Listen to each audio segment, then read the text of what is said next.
This week, we bid farewell to the attack of the clones as Google and Apple decide that their stores have too many flapping things. Rumors on the future of gaming are increasing, and we may be hearing much more at GDC next month.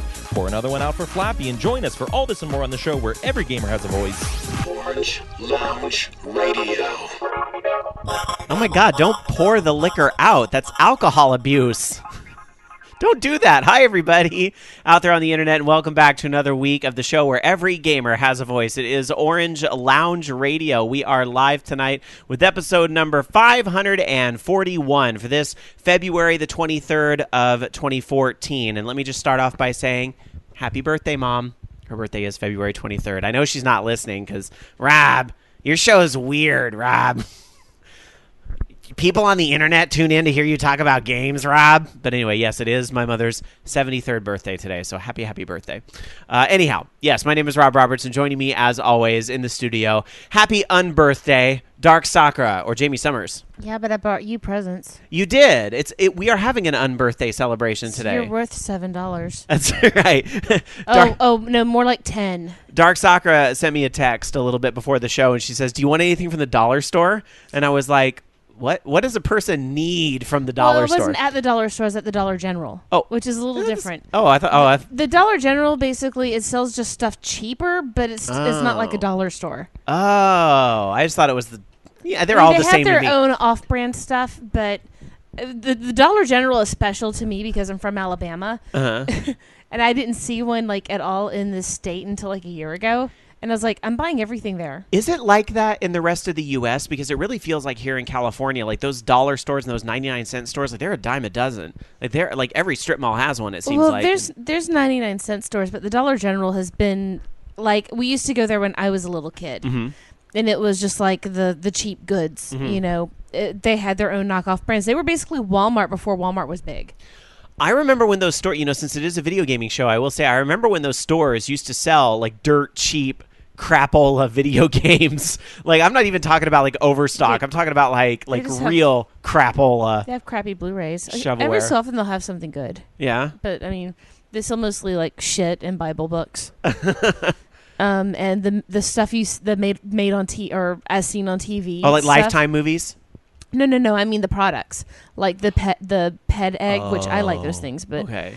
And I almost bought an aluminum wallet, except it was blue and ridged, and I need a new wallet, but I don't want another aluminum. I will say this, though, I bought duct tape to make a wallet. Before I introduce our third host here on the show, I will say one great thing I do love to get at 99-cent store is candy. It's a great place to load up on junk food. Decent candy, and they also have a good selection of ice cream, but I don't really. And they have wine, and that's actually where I buy my Manischewitz for when I make blackberry sangria. Going to our chat room over at live.vognetwork.com. We do tape live every Sunday night at 6 o'clock Pacific, 9 o'clock Eastern, right after the Bobby Blackwolf show. Going to our chat room, I see Giova Deas there saying, "I love Dollar General. Their chocolate fudge cookies rock." I would have never thought to get cookies at the dollar store. It's not a dollar store. It's just a cheapo store. If they put dollar in the name, it's a dollar store. Well, but keep in mind, the Dollar Generals existed before they were like the big chain of dollar stores. Okay, you remember going to Daiso with me. Mm-hmm. It's sort of the redneck hick equivalent. Okay. Of Daiso, without all the neat Japanese stuff. Is it like Wise Buys? Isn't that the $5 store? Not really. Right. Wise Buys is gone anyway. But like I bought you candles there, and they smell good. Yes. So thank you for the gift. Yes. And I buy makeup there. I bought makeup today. I buy my hair conditioner. That was the one thing I did tell Dark Sakura I wanted. I said, if they have dollar candles, I like things that smell like dessert. She brought me a vanilla candle. And I also brought you a tropical something or the other. It just smelled sort of like Hawaiian pizza, so... Fine, but I love Hawaiian pizza. Why not? All right, look. Let's introducing to the show via the Skype line again tonight because he is on baby leave for a little bit from the show. But say hello, everybody, to Techmaster Loki. Hello. Hey, how you doing, Loki? I'm doing good. Now, so for the people that were concerned about your headset and things like that last week, you're in the kitchen now. You're in a little bit of a better place, right? Well, also I was trying to juggle like getting Josh ready for bed and stuff like that, and so sure. My headset has a mute on it too. Yeah. And so that's probably the sound people were hearing is because I didn't want to hit mute, walk away from my computer, and then you guys are trying to talk to me, and I can't talk back. So I tried muting myself on my headset, but it makes a lot of noise when you do that. So, well, how dare you have the priority of being a father first? How very dare you? I'm trying to get better at juggling. And hopefully, I'll be back soon because. All right. God, I need to get out of here. Well, we miss you, buddy, and we know you'll be back soon. And, when you come back, Dark Sakura has her Hanukkah Winter Festival Jumis gift here waiting for you. So you have that to look forward to. Awesome. Which might be moving to the new place, which I'll talk about. And yes, there's going to be a new place. I kind of forgot what I got you. I know. We'll find out together. We're going to have to open it and then repackage it I think to remind ourselves. I think I know what I got. All right. I think I did. No, I know. I remember, but I just don't remember what exactly was on it. Hopefully it's not perishable. No, unless I stab it. I will say this, though, Loki, because Jason was kind of taking your seat for a while here on the show over the winter when, he was here, but he's back in Colorado now. So we don't have anybody in studio tonight. I do have somebody that's going to be coming in early March, so I'm excited about that. But until then, my copy of Bravely Default is sitting in your chair. So... Bravely Default, do you have any comments on tonight's topic? Bravely Default, do you go to the dollar store? Kirby. All right. What was that? I'm sorry, Jamie. I'm afraid I can't answer that. That's Loki now. That's... All right. Let's get into tonight's kickoff topic for you guys. And I don't have a whole lot tonight, but I know one thing that's been capturing America's attention, nay, the world's attention. This has been capturing everybody's attention throughout the world is not the Olympics, but the phenomenon. Oh, no. For me, it's totally been that lady that did all of those triple jumps in figure skating. Mao... something. For me, it's the old lady that was taking the picture of herself and took a picture of her eyeball. It's out there on Tumblr somewhere. Anyway, what I really wanted to talk about was Twitch plays Pokemon.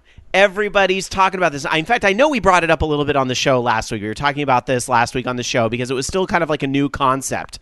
And now, Twitch plays Pokemon. It's still going. I just checked in before the show. Now, if you guys don't know what Twitch Plays Pokemon is, I don't know how you've escaped it this whole time, but let me tell you, the popular game streaming network, Twitch.tv, has a channel on there that's called Twitch Plays Pokemon. And what's happening is that they're playing through Pokemon Red, but nobody's actually sitting there playing the game on their webcam like you usually see on Twitch channels. Instead, all the controls are dictated by the input of the chat room, which is pretty hilarious when you consider that Twitch TV has that 40-second buffer, so nobody's really playing it in live. So in a sense, Twitch is playing with this giant ball of nonsense. Now, I know they added into it not that long ago this whole thing where you can go democracy or anarchy, and if it gets into democracy, then the rules change a little bit. But every time I've checked in with it, it's never been in democracy, although maybe they finally got it there in some of the worlds they were stuck in. But it's so interesting to me how this has become such a phenomenon. Why? And I'm going to ask this of our chat room as well over at live.vognetwork.com. Why are we fascinated with watching Twitch Plays Pokemon when it's essentially randomness? It ends up being randomness in a way, isn't it? Loki, why is America and the world obsessed with Twitch Plays Pokemon? Well, I don't know. People like Pokemon. They think it's kind of funny that, the hilarity of crowdsourcing actual, gameplay is kind of hilarious. But what's interesting, and I see a lot of folks in our chat room over at live.vognetwork.com. Tiger Claw says, did you hear about Twitch Plays Pokemon plays Tetris? And VX Jason is there saying, where is Twitch Plays Super Mario now, and so forth. Now there's all these knockoffs. We have Twitch Plays everything else. Like the dude that did Twitch Plays Pokemon, that channel consistently has like 60, 70,000 people watching that channel. I think everybody wants a little slice of it. If you even look in the chat room, amongst all the up, down, anarchy, chat commands that are going in there, I do see people that are spamming for their own channels. Hell, I was doing a Twitch channel earlier this week of the Final Fantasy XIV beta on PlayStation 4 because, it's got the built-in streaming. And somehow I was able to get into the Final Fantasy XIV beta when a lot of people weren't. Like, I think I just got in there so quick that the servers went down after I got in. So I had quite a few people watching my channel at one point, and I guess it was to the level where somebody came in and spammed my channel, putting a link to their own channel, and I was kind of like, oh, I guess I wear that as a badge. I'm famous now. Yeah, I'm famous. Somebody found my channel worthy enough to come spam their own channel in. I guess, as much as I want to be pissed off about that, I was like, ooh, that's kind of neat there. Well, really, if we want to figure out what Twitch Plays Pokemon's about, we really should consider asking the Helix fossil. What is this? You don't know what the Helix fossil is? I feel like I should, and I don't. Can you explain it? Apparently, they keep bringing up the Helix fossil in inventory during Pokemon. During the Twitch Plays Pokemon thing. Oh! Yeah, I thought, for some reason my mind was going to, another game. Yes, God, that was even happening while I was watching the channel just a minute ago. Yes, God, I do feel stupid. Well, in full disclosure, I never really I didn't get into the Pokemon series until a little later. I never really played Red and Blue that much. I did have Yellow, but... We still have our Red and Blue. Do you really? Yeah, we do. Wow. And Yellow. So, oh, hit son. Now is not the time to use that. Yes, exactly. Let's see. Raginator in chat says even Adam Sessler parodied the Twitch Pokemon thing. Well, again, it's when you've got 60, 70,000 people, everybody wants a little piece of that, right? So, I mean, even Adam Sessler ain't above trying to get a little piece of the whole, Twitch Pokemon thing, which is, it's fine. So, but yeah, do you guys think that this is a trend that we're going to see continue in gaming, this whole crowdsourced gaming, or is this shit already old? Because for me, the Twitch Plays Pokemon thing, okay, it's funny. It's cute to check in on once in a while. It's neat to see that that the whole thing just hasn't collapsed on itself, that, the guy hasn't died, that they have progressed in the game. And they have made progress in the game in spite of, all the randomness or whatever. But, I don't want to watch Twitch Plays Mario Brothers and Twitch Plays Tetris. They're trying to do, I think, Twitch Plays Zelda, I thought I saw happening, and I don't think that's actually going to work out. But the joke is getting old. It's getting really old. You know what I mean? Well, I think you'll see more more interactive stuff with Twitch. Not necessarily Twitch Plays Pokemon, but another good example would be Salty Bet, where it's just a Twitch stream, but there's other elements in there, like you're betting on two computer players playing, a fighting game, and I think that's kind of cool, that kind of stuff. Yeah, that's a lot different, and I do think that's pretty neat. And there's also, the other survival horror game that allows, Twitch integration where, if you type stuff in chat, which I think this is going to be, abused like crazy, but if you type certain things in, to the chat, it'll actually spawn sounds in the game. So, maybe, Outlast or whatever, creepy guy jumps from the wall, or something like that, and have some sort of interaction that way. Now that you bring it up, I'm glad I thought of this, because I think we are seeing this a little more in the modern consoles, because I do recall while playing Tomb Raider on PlayStation 4, the Tomb Raider Definitive Edition on PlayStation 4, I was doing some live streaming the first day I had that, and people were coming into my Twitch channel, and there were all these people saying, revive, and then some would come in and say, die, and I was like, what the shit is this? Why do people keep coming in? Well, A, it's not nice to tell somebody to die, but B, they're saying revive as well, and I couldn't figure out what the hell it was. Well, apparently there's some type of feature, and the chat might have to help me out here because I don't remember exactly the specifics of what the feature was, but there's some type of feature that's either built into the game or coming to the game where people can, I think it's more for the multiplayer modes, but they can, actually help give your character health or hurt you as you're playing, cause more monsters to spawn or something like that through your Twitch stream. And so when you were talking about the survival horror, it almost made me think of that. That's kind of here in a AAA title already. That'd be hilarious with a shmup. Bullet. Yeah, right? So it's very interesting at kind of what we're getting to now where, you do have that kind of interaction. But that's a little different to me than the just total randomness of Twitch Plays Pokemon. I mean, it's pretty cool, the phenomenon that they've gotten as far as they have. I didn't recognize the area they were in when I checked in on the feed last, but I know they've got at least like 4 or 5 badges at this point. You know, they're doing pretty well, all things considered. So, but yeah, as far as like Twitch Plays Super Mario Brothers and all, somebody in chat was talking about Team Meat was talking about Twitch Plays Super Meat Boy. No, no, that won't work. No. Well, until they fix the whole latency problem, that's not going to work. Yeah, right. That's another issue. Hey, speaking of jokes that are beaten into the ground, I need to give a plug for this. This is going to be a great transition. Have you guys heard about Flappy Vog? I sure hope so, right? It's vognetworks.com. Our own parody, our own piece of the pie. Hey, we're not above all that, just saying. It's our own Flappy Bird knockoff game. But you know what's notable about it is, and I didn't really realize this until the man said it earlier tonight on his own show, but it's Bobby Blackwolf's first published game. Apparently, I always thought he had done stuff a while ago when he was making the music for games and all that, but apparently not. He would start things, then not finish them, and in his words... I don't know anything about that. Yeah, right, Loki? Yeah, I don't know anything about starting projects and not finishing them. Hey, I'm just as guilty, right? But I think, you know, what Bobby said about the process of game making is true about a lot of things in life. The first 90%, easy. Last 10%, hard.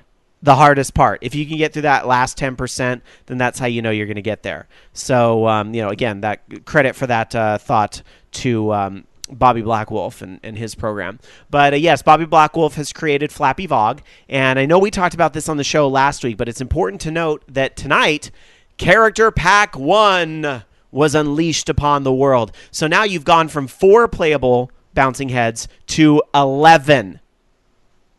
11 there. And Dark Sakura is now in Flappy Vog, right? Yes. And do you remember some of your catchphrases that are in Flappy Vog? How does it feel to suck? Yep. Yes. She says that as one of the death Yarp. noises. Yarp. So you'll hear... Welcome to the fantasy zone. There you go. Don't give them all away. Give them a reason to go play. Well, that's the first one, so... Except I tried to do it like the Space Harrier guy. Uh-huh. So it's welcome to the fantasy zone. There you go. Get ready. A little over the top. And then, let's see, I know the gals from Electric Sisterhood are in there, and I think it was Pandalicious Crack Me Up. I was playing with her and her character, and I hit a wall, and she said something like, and I just died. It was just the delivery of it was great. And I know the 3 folks from Anime Jam Session are over there. Rama, Mika-chan, and Ari Rockefeller. They are all in the game now. And I feel like I'm leaving somebody out. I am Grandpa from... Oh, shit. Oh, shit. I left out Grandpa from Horthouse. Oh, I'm going to get a nasty email on that. Hitston thought I said fuck. I said flap yourself. Well... Grandpa straight up got censored in one of his lines, and Beep. I'm curious if it was something Grandpa did or if Bobby was like, and had to put the bleep down. I really actually forgot the rest of the stuff I did, so it's all good.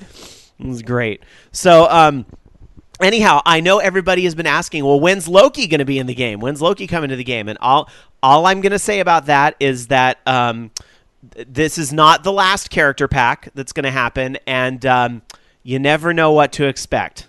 That's all I can say. You never know what to expect. But I will say that we're not going to drag this joke on forever. Probably the next... I mean, this is really up to Bobby Blackwolf, but probably Character Pack 2 is probably going to be the last one because Bobby might want to move on to another project there in the future. So we'll see. All right. And Bobby's clarifying with me. He sent it to me bleeped. All right. Good to know. Good to know. Grandpa was showing such great restraint. Even if it sounds like he taped his lines at 2 a.m., I like vodka. You know Grandpa's trademark line, right? I like vodka. Well, when you're playing in Flappy Vog, it's like, I like vodka. Speaking of which, Rob. Yes? Did you ever try the vanilla vodka I made? No, I keep forgetting. It's in there. Have I half a shot. I'll have half a shot because I got to go pick up Alan I've tonight. made a whole bottle worth of it now. Nice. And I'm making another one that's vanilla bean with vanilla cream and dark chocolate. You're quite the little distiller now, aren't you? Well, I'm not distilling it. I'm just infusing it because I keep forgetting that I can't actually eat the sweets. So I just throw them in vodka now. All right. vodka. Grandpa has to come have my vodka. I maybe I'll take him some next time I go visit, because I'm going to pay him a visit, I think twice in March, so I'll help him out. All right. Anyhow, so we've talked about a variety of things there at the top of the show. Let's get into how was your gaming week and the types of video games that you have been playing this week. Dark Soccer, I know you told me before the show you didn't get to play a lot this week, but did you get to touch anything at all? I did. I'm actually trying to play through a bit more Mass Effect 3 now that I've been able to play with hares and play dress up with my shepherd. Because you've never beaten Mass Effect 3 before. I'm on my 17th playthrough. Something like that. I also I've been playing Animal Crossing, of course. I'm getting back into playing Zelda, and I bought some games, but I haven't played them yet. I bought Far Cry 3 since it's on sale, and I also downloaded League of Legends because there's a couple of guys on my team who are at the Land of Cubicles and Tech who are completely into it, who have made it look interesting enough for me to give it a try. Also, Brad, I would send you some vodka, but I don't know how. I'll probably have to get a flask to send it to you in. So off to the dollar store I go to buy a flask. I'm dying to play more League of Legends, but I am terrible at it. So if we can get like a league of sucky people together to play, that would be great. Can we be Team Suck? Yes. Team Suck It. That's it. By the way, I also downloaded a game it's a visual novel called Go Go Go Nippon, which is basically like you're a tourist in Japan, just looking at touristy stuff. It was $3. I was like, well, why not? You know. So I am playing. I didn't start it, but I have it. And I know you told me.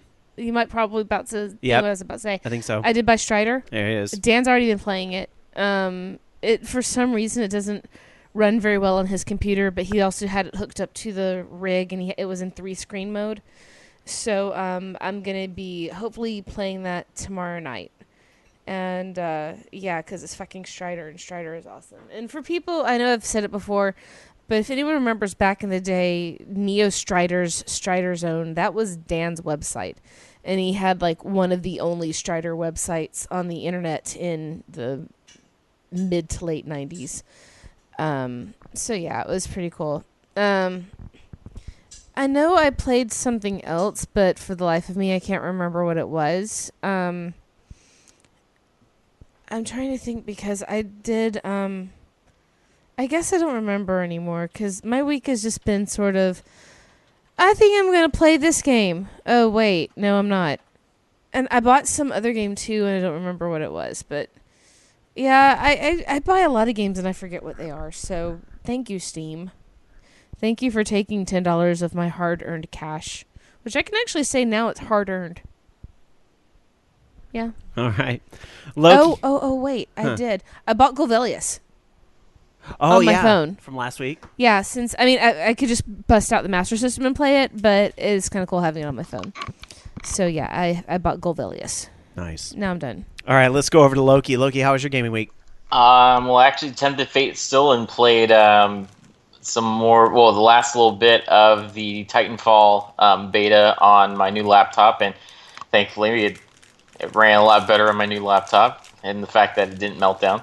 I played, let's see, what else was there? I played some Flappy Vogue, I don't know why. And then I played Earth Defense Force 2025. Because it's awesome, that's why. But yeah, Earth Defense Force 2025, it's a fantastic game. I really wish I got to play a little bit more of that, but I've been just so busy with stuff. But it's everything I loved about the 2017 and better. I don't know. It's going to be fun and definitely a big time sink. So looking forward to playing more of that. And what else this week? More Call of Duty. Call of Duty 4. And I think that was it. I bought games. I bought the new Humble Bundle, even though I have some of the games already. Yeah, that's pretty much it. Well, I kind of have to echo my co-host this week. I know it's kind of like one of those we were well-intentioned type of weeks, but yeah, I haven't really been playing a lot of new stuff myself. It's just been continuing to play the games I talked about last week. I might have given a negative perception of Diablo 3 on PlayStation 3 last week because I know I was critical about a few things like the controls, but I will say this. I can't seem to put it down. Like, I'm still playing it. I finally got into Act 2. Yes, it took me that long to get there, but I only play like little piecemeals at a time.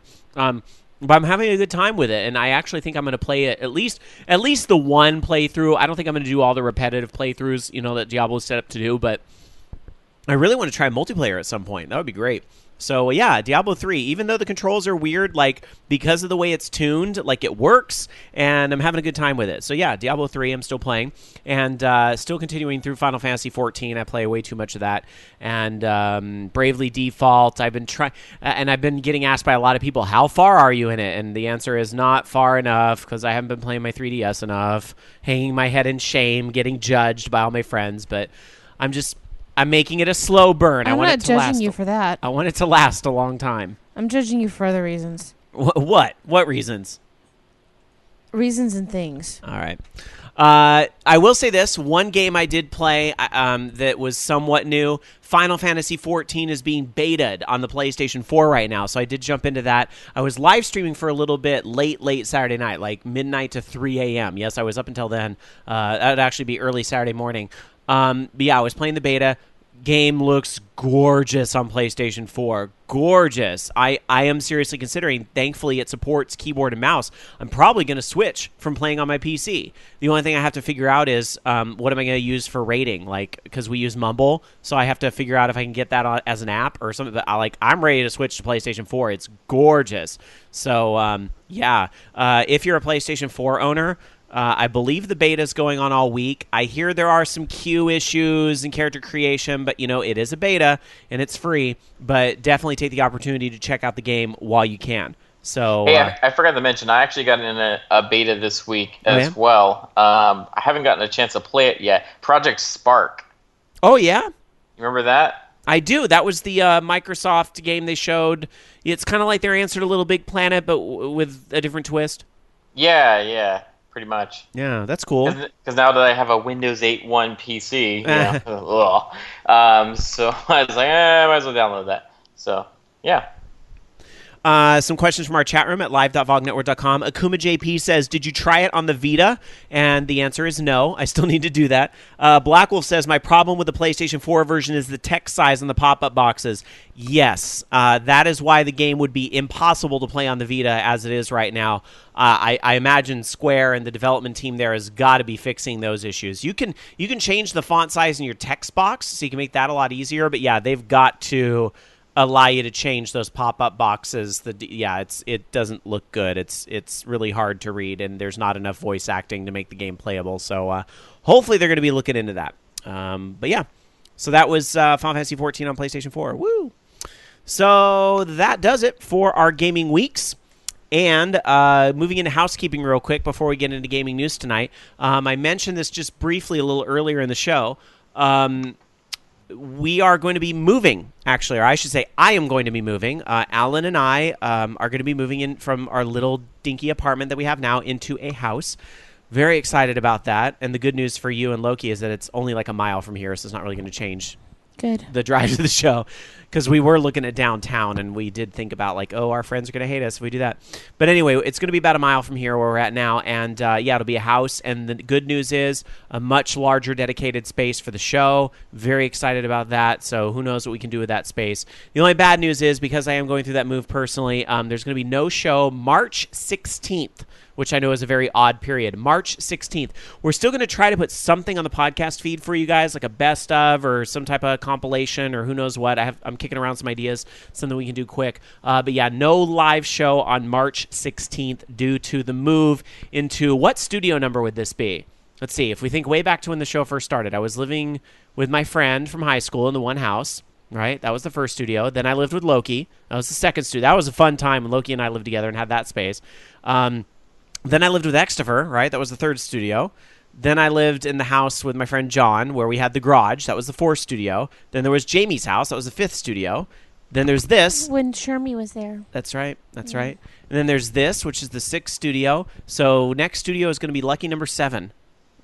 That is 7 studios we've done this show from. Well, 12 years, 7 studios. That's pretty good. That's pretty good. That is pretty good.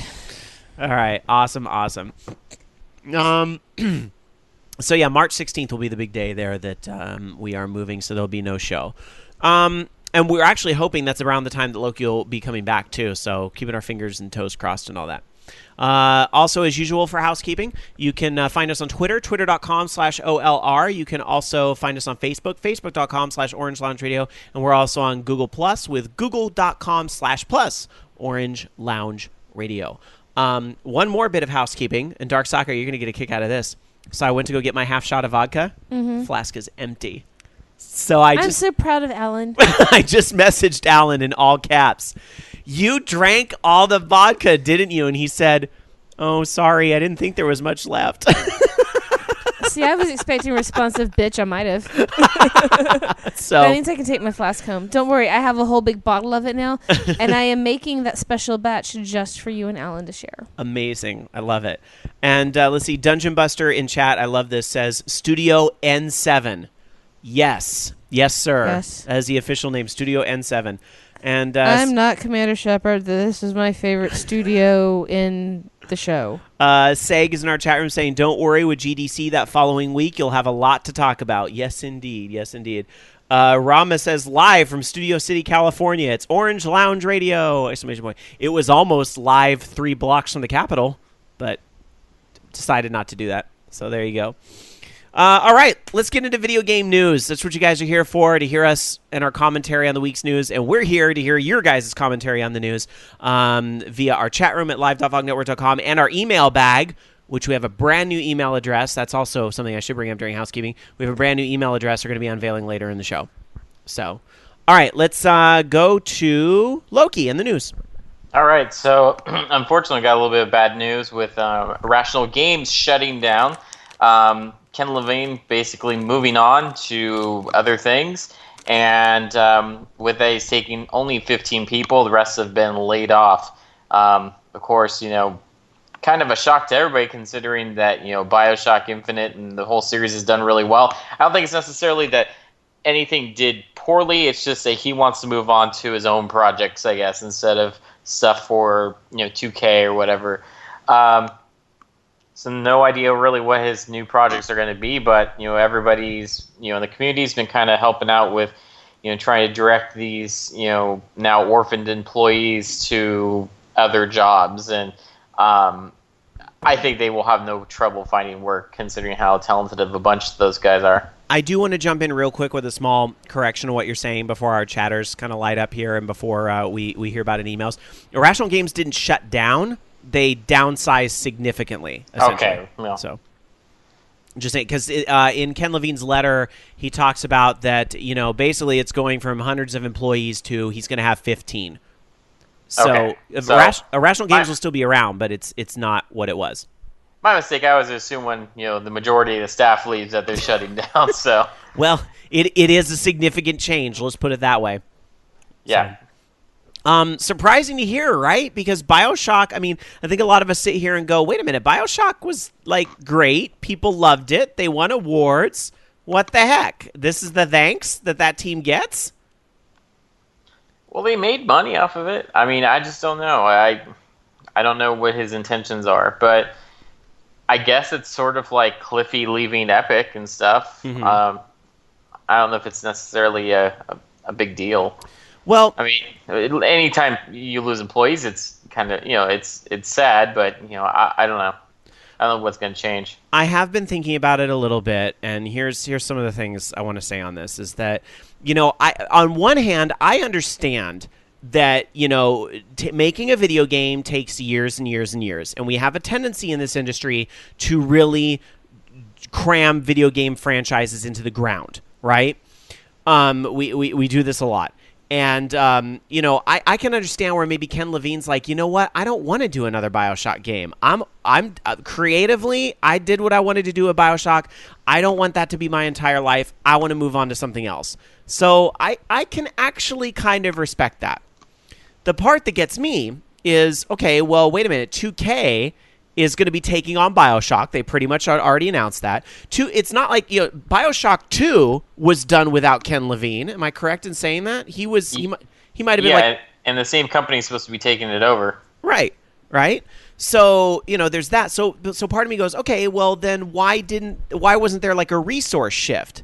And I suppose, to their credit, they are doing this internal job fair where they're recruiting for positions within the company, and maybe some of them will be with this new BioShock team that's is going to be created for the people that will continue to create BioShock games because the internet demands it. So I think in that regard, you're seeing a shift or whatever, but it's kind of weird to me that, okay, well, couldn't Ken Levine have brought on somebody else into Irrational Games to just oversee it? Or couldn't he have shifted his role or whatever? But maybe I don't understand how that all really works. And I know that there's been some interesting press that has been run about that things may have been very difficult on the inside, that Ken Levine possibly is not the easiest person in the world to work with. I don't know how much credit I want to give to those types of things. That starts to get into the tabloid journalism, which I'm not like a huge fan of. But okay, I'm just going to acknowledge it. Sure, that exists.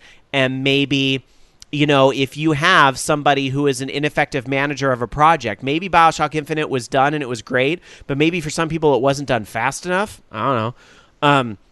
So sometimes when you're unhappy with an executive, you kind of shift them over here and have a lot less people under them. And in a way, that's kind of sounds like what's going on, is that Ken Levine didn't exactly make it sound like in his letter, again, assumption going off of what I'm reading in the letter, I didn't exactly get the sense it was all his idea. I think this is one of those, this is what I'm doing to save face. That's my honest impression I got from it. So part of me is wondering, maybe Ken Levine was strongly urged to do this and have a smaller team of people because maybe he's not the best at managing a large team. I don't know. Tinfoil hat time. Not making accusations. I'm just saying these are the type. This is what we're all wondering. We're all kicking around these weird theories because how could a studio that made such a great game suddenly go like this? It's very hard for us to explain.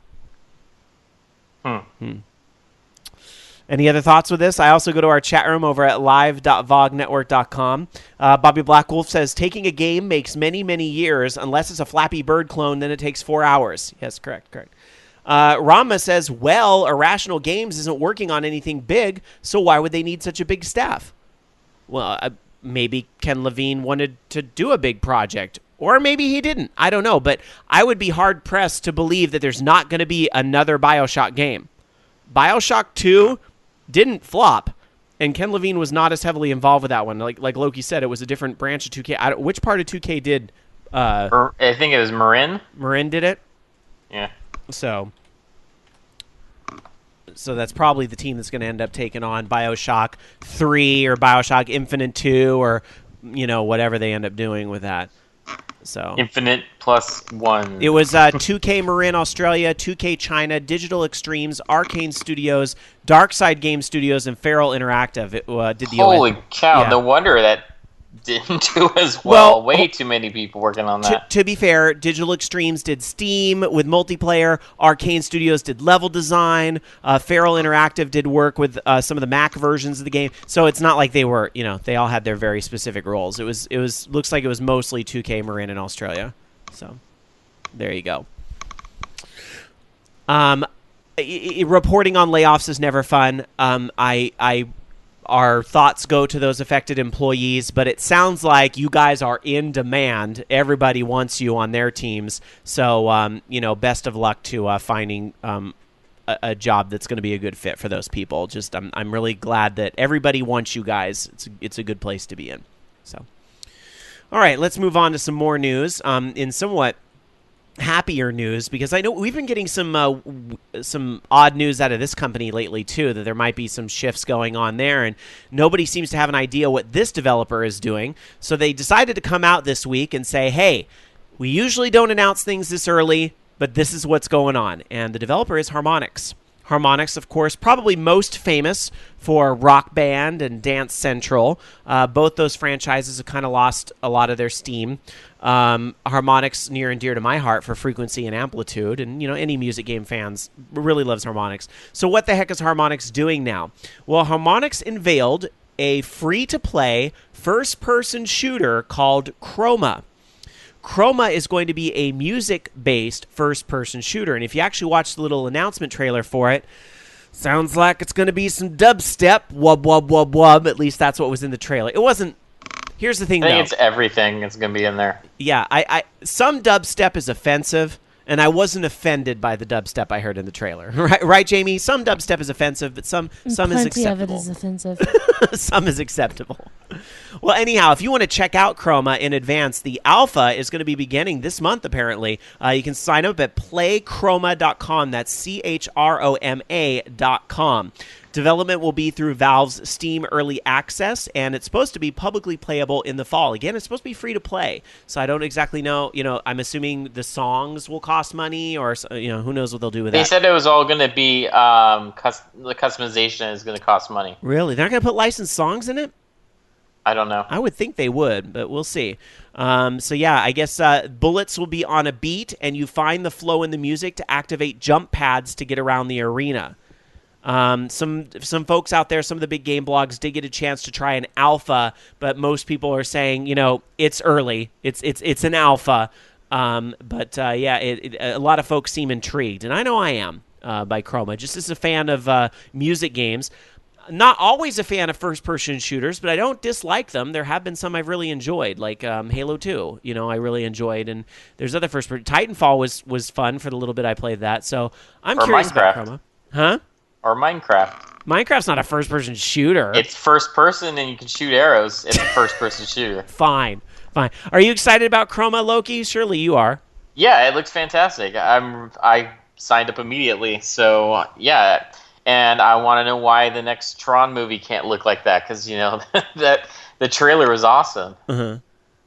I just like the design there. Too bad though that from what I hear is the game doesn't look like the trailer, so a little disappointing. Well, it isn't an alpha though. I mean, what games do look like their trailers? A lot of them don't. True. So, SSG100 Matt in chat says, I was really, really expecting that Harmonix was going to announce this at PAX East. PAX East is in their backyard, and their CEO is going to be the keynote speaker. SSG100 Matt, I would think that a lot of this could be like pressure from a financial perspective, because a lot of us are kind of going, what is Harmonix doing right now? Like, we really just don't even know. And where's Fantasia? Yeah, where is Fantasia? And we're hearing troubling things out of the company. But I think on the bright side, SJ100 Matt, I would expect that Harmonix will be there at PAX East with Fantasia and Chroma on full display. So you'll get that at least. I don't see why that would not be something that happens at PAX East. So there you go. I'm excited about Chroma. I want to check it out. And I'll just hope there's not as much dubstep in the game, but I'll deal. Dara Sakura, what do you have for us? I have something that's very old school and new at the same time. So it's one of the greatest games ever is The Legend of Zelda, of course. And there is something now called The Legend of Zelda VR that's in beta right now. And it's basically a first-person Legend of Zelda with sort of spritey, weird textures over very rudimentary polygons. And it's to be played on the Oculus Rift. And it made me very motion sick just watching it. It is pretty. It looks pretty fun. I mean, and my whole thing is that my brain was just sort of, excuse me, trying to reorient where on the map the people were, and so I started actually figuring out certain landscapes and realizing where on the map this person was. But it's weird seeing it approached, and on top of that, it's not even screen where you have enemies. How the way each of the screens work, you scroll to the next screen and you have enemies, and here it's just a continuous stream of enemies, but it would be the ones that would have been on their respective screens. So it was very weird. It was interesting, but just odd, and I felt kind of vomitous afterwards. Well, the resident Oculus expert over at VogNetwork.com, Bobby Blackwolf, he had a few words to say about this. He actually just posted an article earlier today that's a great read, because he talks about, I must be a VR hipster, because I kind of think this Zelda thing, people are talking about it way too much, and we ought to be talking about the VR demos that are actually made for VR. Zelda was not designed to be a Rift game, but we have this tendency in the industry to get our nostalgia funny bones tickled, nostalgia, and print it, run with it. Kotaku headline, Well, see, what I want to see done with something like that Mm-hmm. is I actually more want to see. I don't want to play it with the Rift. I just want to play it, as an actual game in front of me with my keyboard and mouse. So you actually want the 2D experience a little more like it was designed. Well, no. I want the VR version. I just want it as a first-person game that I can play with my keyboard and mouse. I have to admit, just in watching it, I was like, I don't want to. Obviously, this is some guy's hard work. It's done out of fandom. It's indie. I don't want to dog on it too much.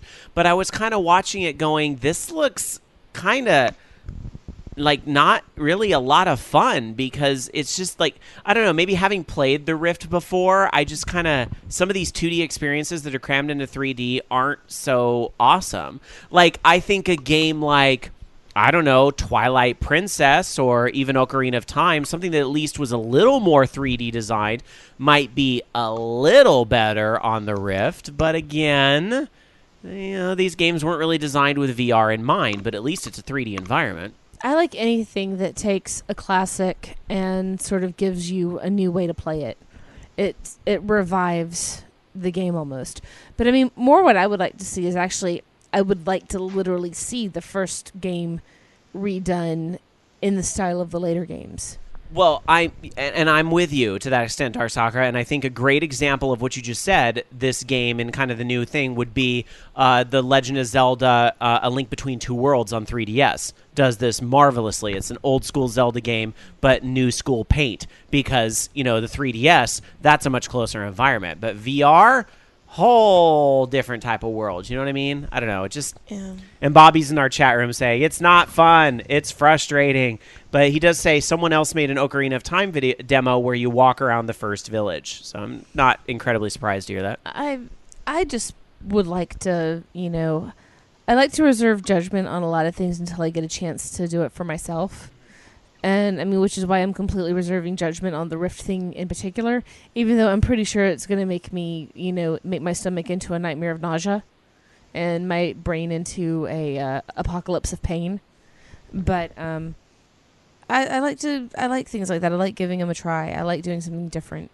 Well, and at the end of the day, and to be fair, again, we love getting our nostalgia funny bones tickled. Hee hee. Nostalgia. Hee hee. I love Zelda. Hee hee. Well, it's not even just that. The impression that I got of watching it was like, this could be done in Minecraft. Was the impression I got. Interesting. Which, technically, I bet you could go into Minecraft and make all the dungeons. Somebody's had to have done that, right? Somebody's put The Legend of Zelda in Minecraft, right? Because actually that would really work, what you're saying. Like, putting the dungeons underground and everything, that would actually, like, really... I don't know if you'd be able to have the monsters, but you could definitely create the world. You could do the monsters. Okay, you could do the Loki, you're the Minecraft expert. Has somebody done this? Not that I'm aware of. But they have recreated the entire layout of Ocarina, which I still would like to see somewhere installed. Maybe next door to my house. I would love to see that installed in our little universe. Hitstun in our chat room says, all of Link to the Past has been done in Minecraft. That's cool. I want to check that out. I got to find that world and load it up. I want that installed next door to my house, and I'll move into Link's house. But here's something very important to keep in mind when I say I want to check that out. I want to spend 30 minutes in there going, ooh, this is neat, and then I never want to play it again. Because that's the way some of these nostalgia things go. If you ask me to pay $60 for that, no. LOL, no. It's like my shirt. Yeah, no, period. I'm wearing a black shirt that says no, period. And I like how the no is positioned right on the boobies. It's my lack of consent shirt. The answer is no all the time. No.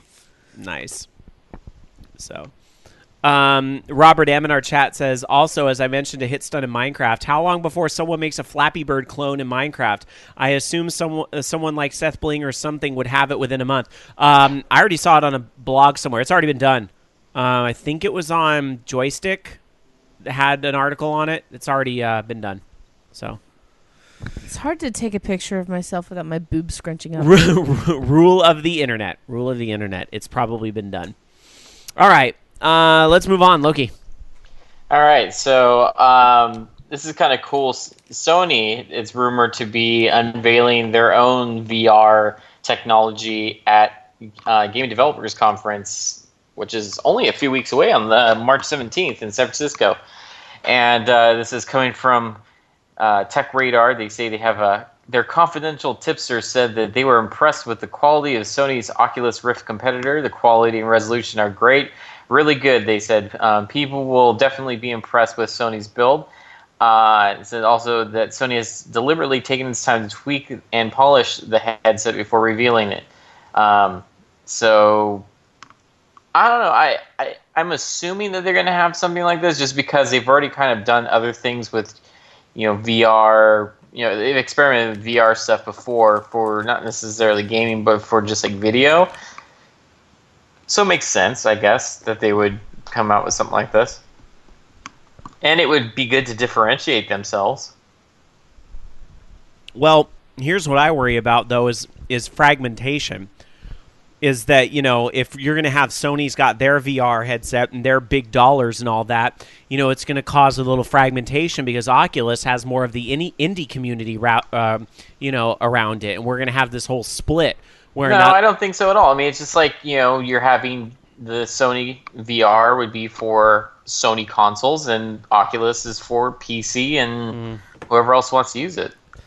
Yeah, but it's just like, I don't know. But as a gamer who wants to play all the cool stuff, I'll end up having to own both, and that'll kind of suck, Can't they work together? I suppose that's not how capitalism works, though, eh? But then Microsoft will have their thing as well, so...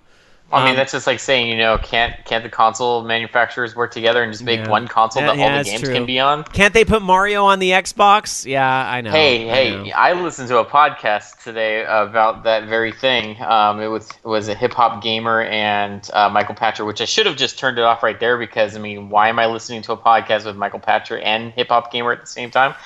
And they were posing the idea of... what if Nintendo went third party just temporarily, like putting their games on the PlayStation 4, Xbox One, that kind of stuff for a couple years, and it's kind of a good idea if you think about it because that way they're hitting that audience that they can't hit right now with the Wii U. You get people hooked on the great games, and then you go exclusive, and then people have to buy your system to play those wonderful games. Oh God, you drank the juice. You drank the juice. Hey, I already said a few weeks ago about the whole, third party thing. I can't help it if Michael Patrick gets great ideas from me, okay? No, the reality is it's not going to happen. Like all of you need to get it. I mean, and I mean no disrespect to other fine indie shows, but all of you need to understand it's not going to happen. You all can wish list wank all you want. It's not going to make it a reality. A very stubborn Japanese company is not going to just suddenly do that because y'all think it's a good idea. That's the reality. If they change who's in charge, they may come up with some other ideas because right now Iwata's not doing very much. Well, and he's also said, I'm not leaving, and no one's exactly forcing him out. Eventually they're going to run out of their money. It's a traded company in Japan, not in the U.S. It's very different. So you guys are all applying U.S. logic to a Japanese company. I'm just saying. I'm going to get painted. Here comes the email. Rob's the fanboy. No, I'm just the realist, y'all. So, anyway. Let's see. Where were we? Oh, yes. So we're moving on to... we were talking about Sony making their own VR headset. Because they're special. Yeah. The way Loki phrases it, where you have one for your console and one for your PC, makes it sound less offensive. So I kind of hope that's the direction they're going with it. But, I just... And who's to say you couldn't support both? I mean, because...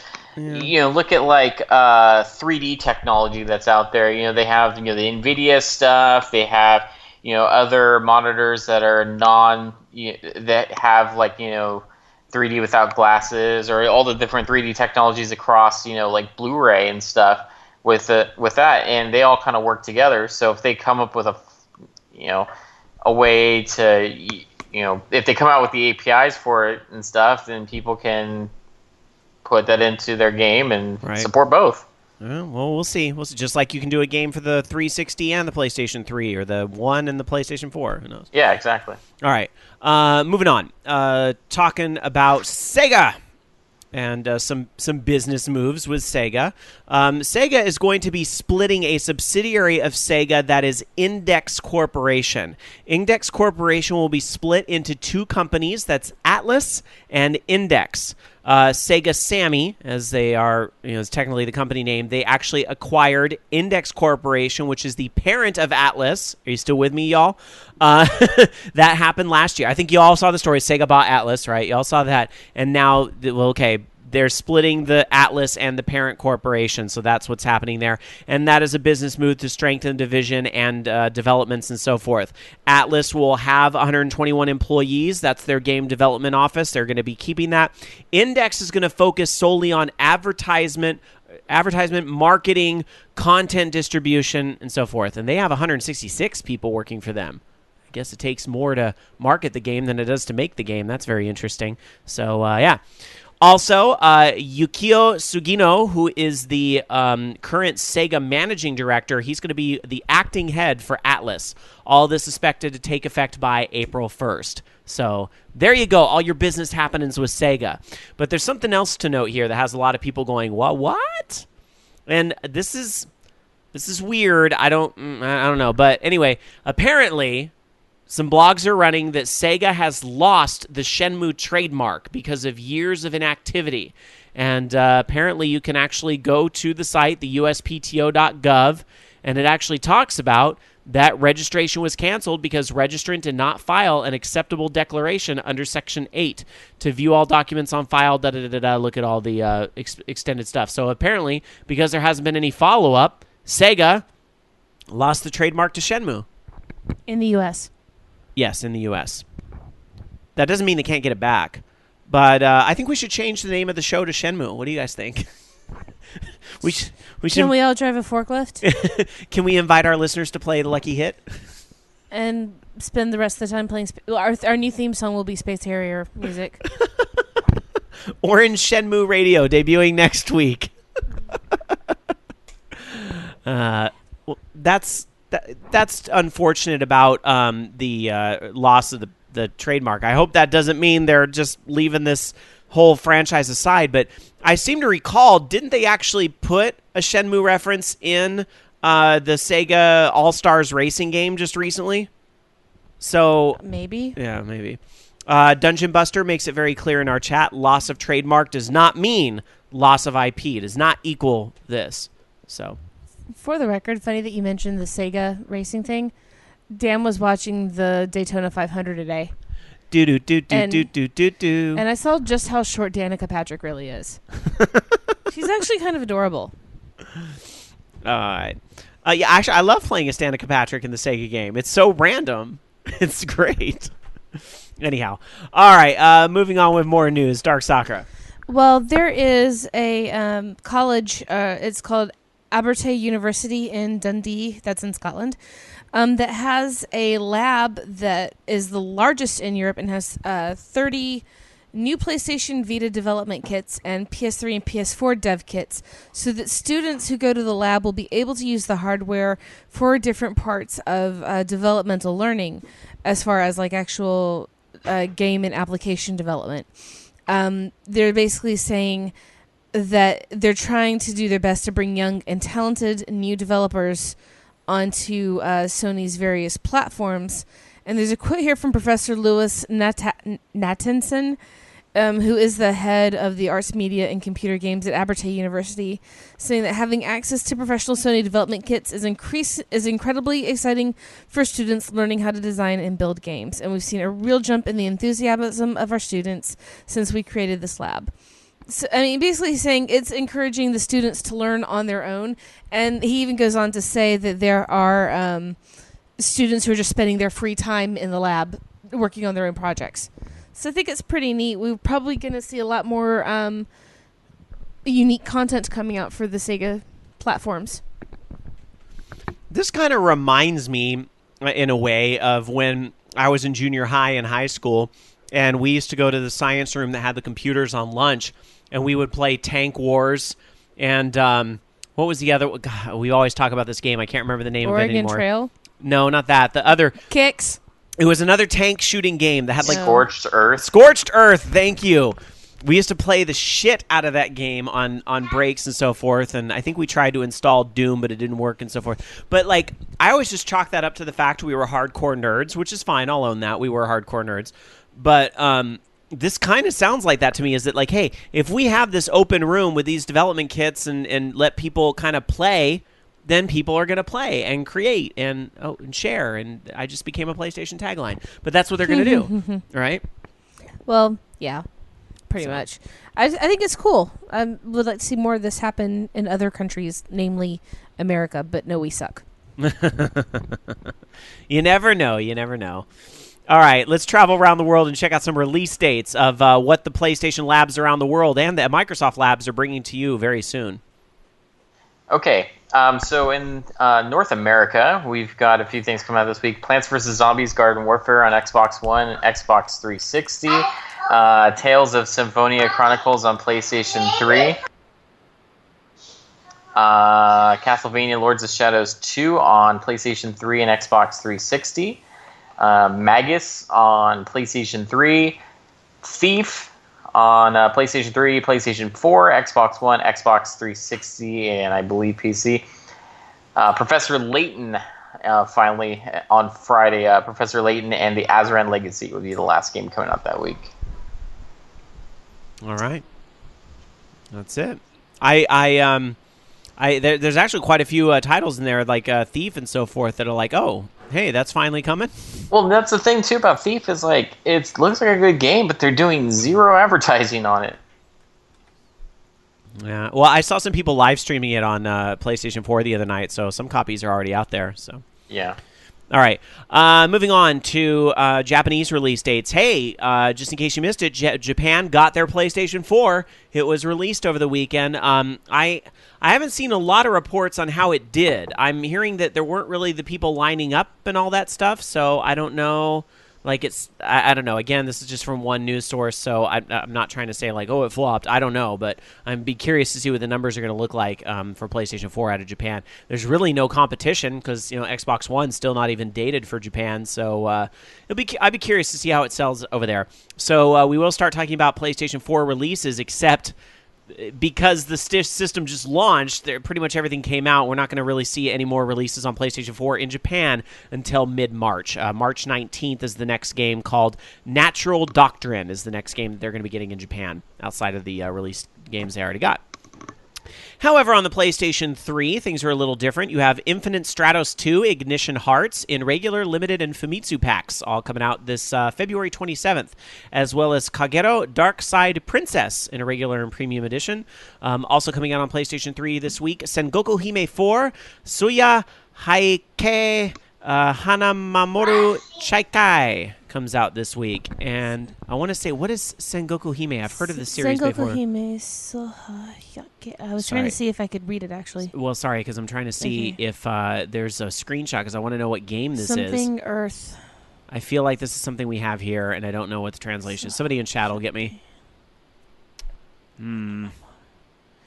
Something Protect Earth, I think. I don't know. I can read a little bit of it.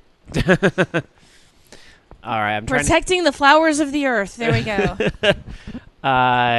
Is it based? It's based on like an anime or something, right? I think so. I don't know. Ikuma JP, tell us what it is. It's a strategy game series featuring historical Japanese warriors reimagined as cute anime girls. That's what it says. I Googled it. I'm sure none of you could hear me blink. Akuma, is that like a real popular game over there? I've got to know. That's actually kind of awesome. Oh my God, can you imagine if they made a game like with Abraham Lincoln and like George Washington as Muppets? That would actually be kind of awesome. That actually wouldn't be... Technically, we have that at Disneyland, except he's an animatronic. I guess that's true, huh? Which, actually, going in and watching that was pretty cool. Well, they have... It's not Muppets, but they have... The Lego Movie game has Abraham Lincoln in it. Oh, does it? Yeah. I gotta check out the Lego Movie at some point. I still haven't seen it. Xbox 360 has a game out this week called Shihei no Sona Nil Refrain. What a Beautiful Memories. That is the name of the game from Liarsoft. What a beautiful memories. What a beautiful I love the memories. English. And on the PlayStation Vita, Infinite Stratos 2 and Kagero Darkside Princess are both on their way to the Vita as well. And Phantom Breaker Battlegrounds gets a limited edition on the Vita this week. And checking out the Wii U, unfortunately, doesn't look like anything's going on the Wii U. They already got Donkey Kong over there, which was our big Or release. like, we knew. Over on the Nintendo 3DS, Bokuju Monogatari Sunaguru Shin Tenshi comes out this week, as well as Kasuke. Wait. What? Tenchi. Yeah? Oh, never mind. That's not what I think it is. Yeah. Not Kasuke Tenchu. Hoarder Mugen Gear comes out from Nintendo. So I'm trying to figure out what game this is, because this is a first-party game that's coming out over there. It looks like dinosaurs that are fighting each other. That's kind of cool. And then you get in a Jeep and you hunt dinosaurs. Dinosaur Hunter, I guess, is what that game is. That's kind of interesting. There you go. Japanese releases. How about the UK, Dark Sakura? A few things. We have, as soon as it decides to load back up for me. Let me just jump in here. Akuma JP, in response to the game we were talking about earlier, saying, never heard of it. Looks like it plays like Nobunaga. Okay. Well, we have, let's see, starting on the 26th, we have Pac-Man Museum for PS3, PC, and Xbox 360. On the 27th, we have Plants vs. Zombies Garden Warfare, Shadowrun Dragonfall on variouses, and there is a Mac release, which is good. The 28th, Castlevania Lords of Shadow 2 for PC, Xbox 360, PS3. There's also Resident Evil 4 Ultimate HD, Thief 4, and then just, yeah, it looks like also it's going to be all of the Thief 4 releases on that date. And that's all that's listed. All right. Just a couple more stories for you guys, and then the classic game of the week. Loki. Sorry about that. That's okay. I see. heard the kids in the background, so I figured there must be some activity going on there. So. Yeah, good stuff. Anyways, so Microsoft, they're testing the lower pricing for some of the digital games on Xbox One. They've been doing this like kind of sale, if you will, I guess, the last few days. And one of those is going to be for Rise: Son of Rome. They're actually marking it down to $39.99, and I guess that's running through February 24th. So it's kind of interesting to see them mark their titles down that much. But basically they're saying, a lot of people are asking for better deals on our digital marketplace, so we're testing some. Noting, I guess, that the $39.99 is lower than the used price that you can find at retail right now. So it'd be interesting to see them do that. Because right now I know a lot of the new releases, they just come out about $5 cheaper. So this is a very interesting move by Microsoft, in my opinion, because, back when we were first talking about all this digital rights and what's the advantage of buying digitally and all this, and I said, you can't turn around and sell these games, so these games don't have as much equity, so you would really be able to make it worth my while if you would charge $20 for these games. Now, all right, so maybe they didn't drop all the way down to $20, but they cut $20 off the price with this. So now they've sweetened the pot a little bit. Because as far as I know, the physical copy of Rise, they're still selling those for $59.99, right? That hasn't changed. I believe so, yeah. And the price of a used copy is still way up there, right? Like only $5 less, right? Probably depends on how many they have. So Microsoft is giving a lot of incentive to go digital, but with the cheaper price. But the question is, is it going to work? And is a game like Rise the best game to demonstrate that with? I don't know. So, Dark Sakura, let me ask you this: as you like to collect games and so forth, but you've also done digital games with Steam and so forth. A lot of them. Do you think that charging $20 less for a digital copy of the game makes that more attractive for consoles? Let's cut PC out of the picture. Do you think $20 less for a console game makes it more attractive to go digital? No, I really prefer having a physical copy if I'm going to have a console game. And I mean, a lot of there's been PC games that I've gone out and also bought physical copies, bought physical copies versus the digital ones. And it wasn't for anything like paying less for a convenience. It was me paying so that I have something to hold in my hands and look at It's part of the experience. So I don't. There's people who will find it attractive, but me, it's not fair to ask somebody who loves print media if they would rather have a physical copy. So, fair enough. Loki, if you're able to answer, what about for you? Does this make it more attractive for you?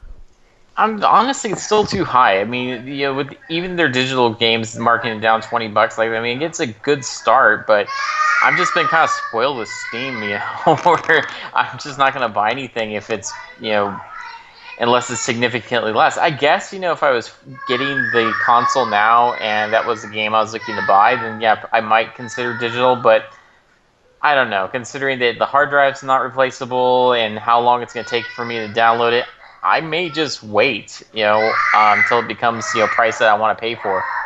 All right. Sounds like somebody else in the background's a little spoiled. All right. Or a little upset. A little upset at something.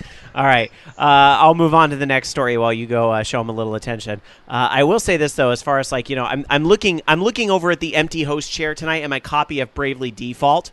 And, I was really tempted to get the digital release of Bravely Default so I could have it right at midnight. But I was thinking, if Nintendo had charged $10 less for me to get it digitally the night it comes out, I would have done it. I would have never bought the physical copy. So, I don't know, just food for thought. That's kind of my perspective on it, is that, yeah, if they can kind of have this competition when it's the day of release and get the price of the games cheaper, it does make it more attractive. That's definitely the reality of it. Anyhow, moving on to one more story here before we get to the classic game of the week. There was a little bit of back and forth on Reddit this week. And yeah, this is important because it has to do with Steam. And could Steam be actually spying on you? Well, one Reddit user actually posted to the Counter-Strike community that, hey, I decompiled the VAC, which is a VAC is like the anti-cheat methodology that goes into a lot of games online. Just kind of, I'm oversimplifying things, but that's basically what it is. And apparently the module will go through your DNS cache entries. It'll hash each one with MD5, report it back to the servers. So, in other words, and he goes on to say that, Reddit.com would become this and so on. And, if you hash with MD5 that's not foolproof, you can actually kind of see what this is. So, long story short, Steam was essentially reading, what URLs are you looking at? What websites are you looking at? What are you viewing? And, of course, the first reaction everybody has is, OMG, my porn. Okay, maybe not really, but come on, I'm sure a lot of you thought it. Well, this caused, and I had no idea he posted on Reddit, but he does, Gabe Newell, under a confirmed account, actually posted in the general gaming community on Reddit. And I actually super loved his response because he actually talked about, okay, we're not spying on what websites you're looking at. We don't always talk about VAC, which is the counter hacking system and so forth, because we don't want cheaters to know kind of how we're doing it. But what's happening, basically, the reason why this is happening is that we're looking for certain cheat servers in your cache. And if it finds it, then it's going to do this further check to see if you're doing this cheat. And he actually said 570 cheaters got banned as a result. But he went on to clarify, if you just visit the website, that's not going to get you banned. Because some people were concerned that, oh, well, that means if I've ever visited the website, I'm going to be banned. He said, no, this is just kind of, what it's looking for. And he said, the Q&A at the very end was my favorite part because he gave some very plain answers. He said, number 1, do we send your browsing history to Valve? No. Number 2, do we care what porn sites you visit? This is Gabe Newell. Oh, dear God, no. My brain just melted. I might want to know what porn sites you visit. What's hot, y'all? What's hot? No, I'm just kidding. And number 3, is Valve using its market success to go evil? I don't think so. But you have to make the call if we are trustworthy. We try really hard to earn and keep your trust.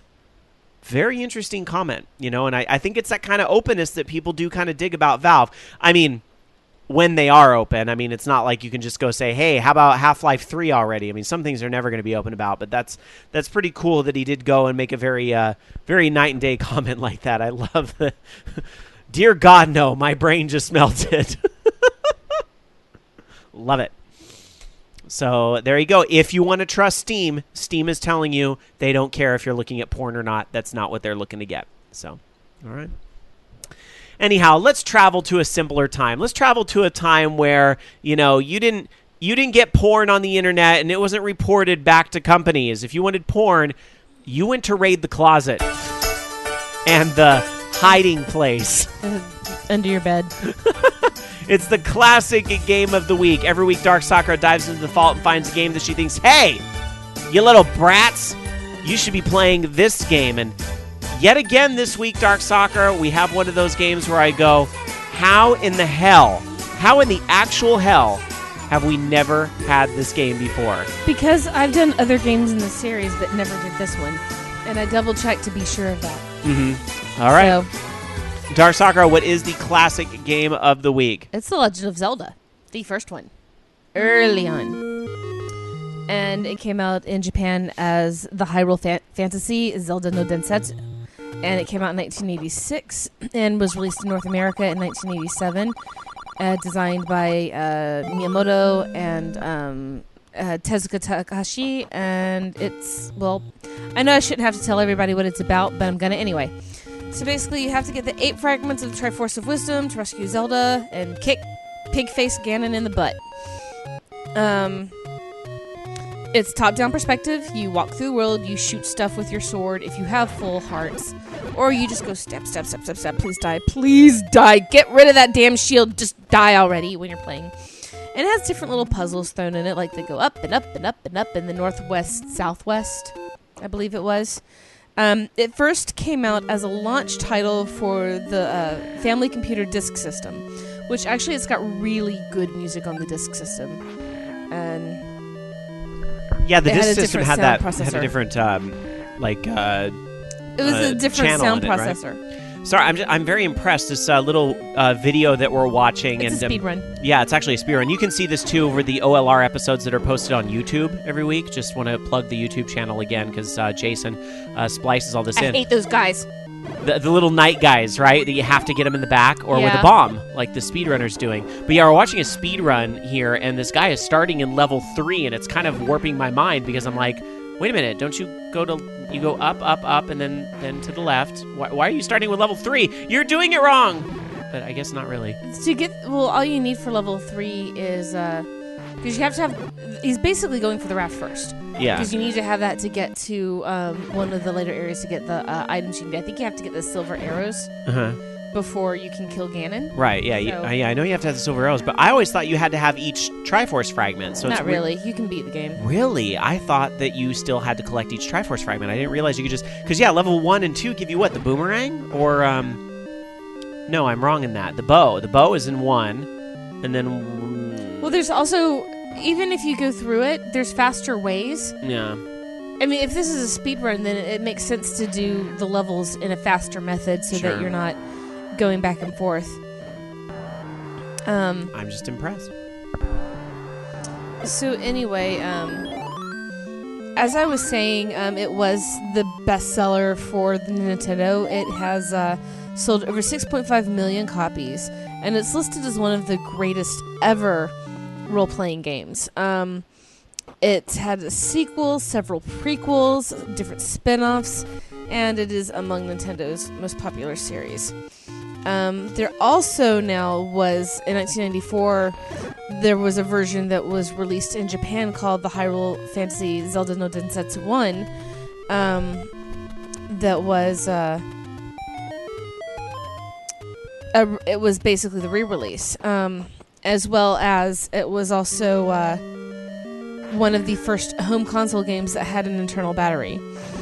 So, I mean, the game was awesome. There's hardly anything that I need to say about it. Especially in America, we got the gold cartridge, which, if anyone still has the gold cartridge, then consider yourself to be fortunate. We still have a gold cartridge. If you have a gold cartridge with its original battery working and haven't had to replace it, oh my god.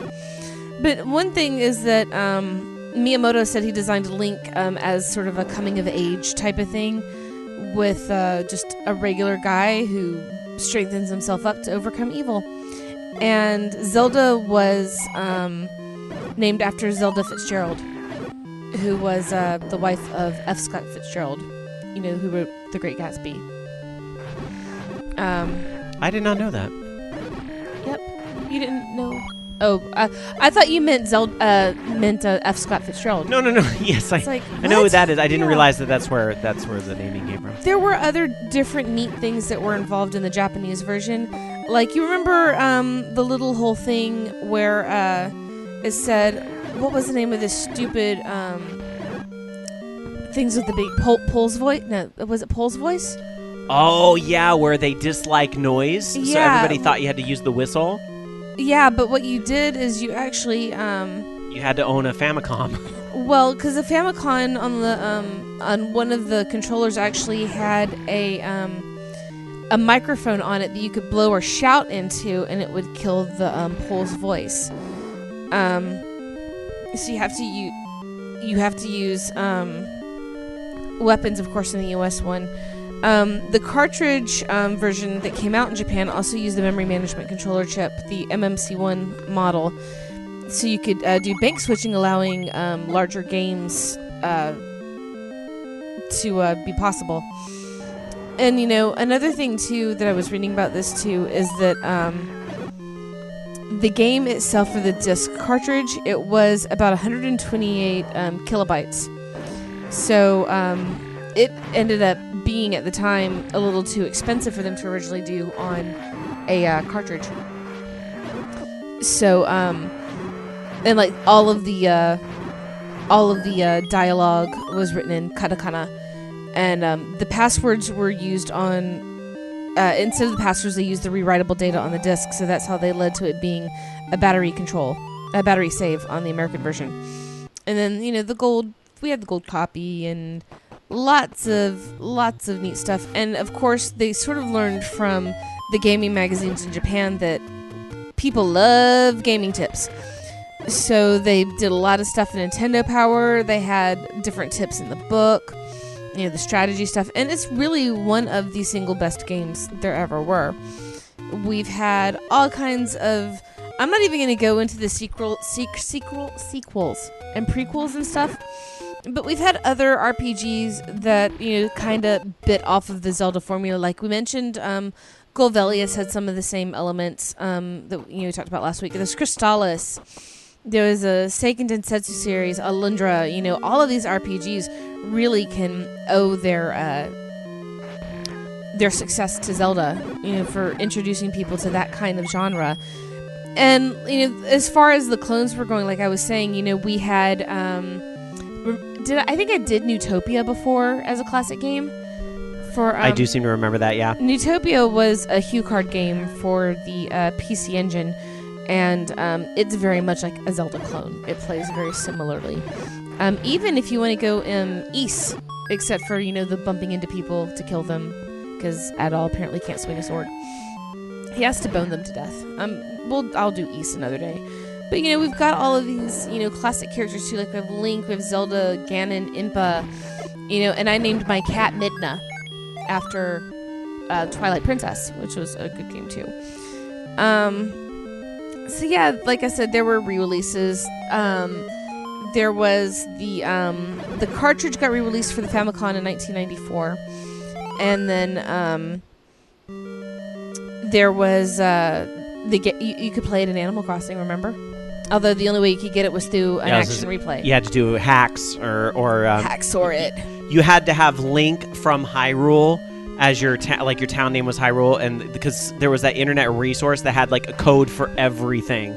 If your character was Link from Hyrule, you could get everything. Yeah.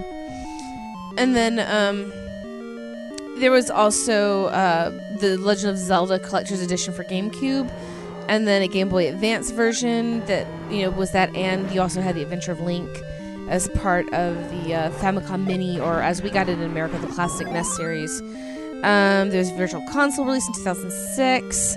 There was a demo of the game that came out in 2008 for Super Smash Bros. Brawl that was in the Vault section. We've just got so many different versions. And then don't forget, one of my favorite versions, which I don't even see it listed in here, was the Satellaview one, the BS. When you see the ROM, it's also just listed as BS Zelda. Actually, it is. That was 1995 through 1996. There was BS Zelda no Densetsu Map 2. that was a Satellaview game that was an equivalent of Zelda's Second Quest. So there we go. We did have something. And it was pretty difficult, but very pretty in general. It was just really nice. So that's it. It's The Legend of Zelda. Classic game. Enjoy. All right. There it is, your classic game of the week, The Legend of Zelda. And again, it's one of those games where you go, how the hell has that never been a classic game before? But you know what? I did other Zelda games. You did. I think you did Link to the Past. You did the Game Boy ones, and I'm pretty sure you did Ocarina at some point. But you just never did the very first. You know what? One of my favorite memes actually was from Ocarina of Time. Yeah. And it was how the Lake Hylia looks like the Forever Alone guy. That made me laugh. Wow. And by laughing, I mean just sort of go, huh. Yeah, isn't that neat? What All right. What a damn thing. Well, isn't part A of our show pretty neat? But more show is to come. Look at this show. Isn't it neat? Wouldn't you say this episode is complete?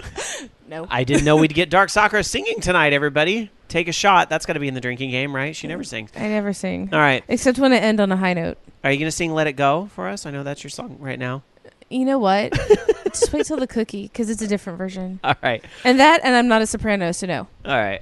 We're going to take a break, guys. When we come back, we're going to get to the Fugle question of the week, rapid fire news, some interesting news about Duke Nukem, exploits on the Wii U, and plenty more when we come back. Maybe more Jamie singing. Raginator? CDI Zeldas don't count. Yeah, CDI Zeldas are not good. It's a blemish. Excuse me, princess. That's not even. That wasn't even in there. It was awful. But I still had to watch it. Nintendo never ever after that licensed anything out of pity ever again. What is Everything Is Awesome? From the Lego Movie. Fuck that movie. I haven't watched it yet. You're just mad because you haven't seen. We should go. We should go on a date. You want to go on a date? Let's go on a date. Dan won't mind. We're gonna have a play date like we're 5.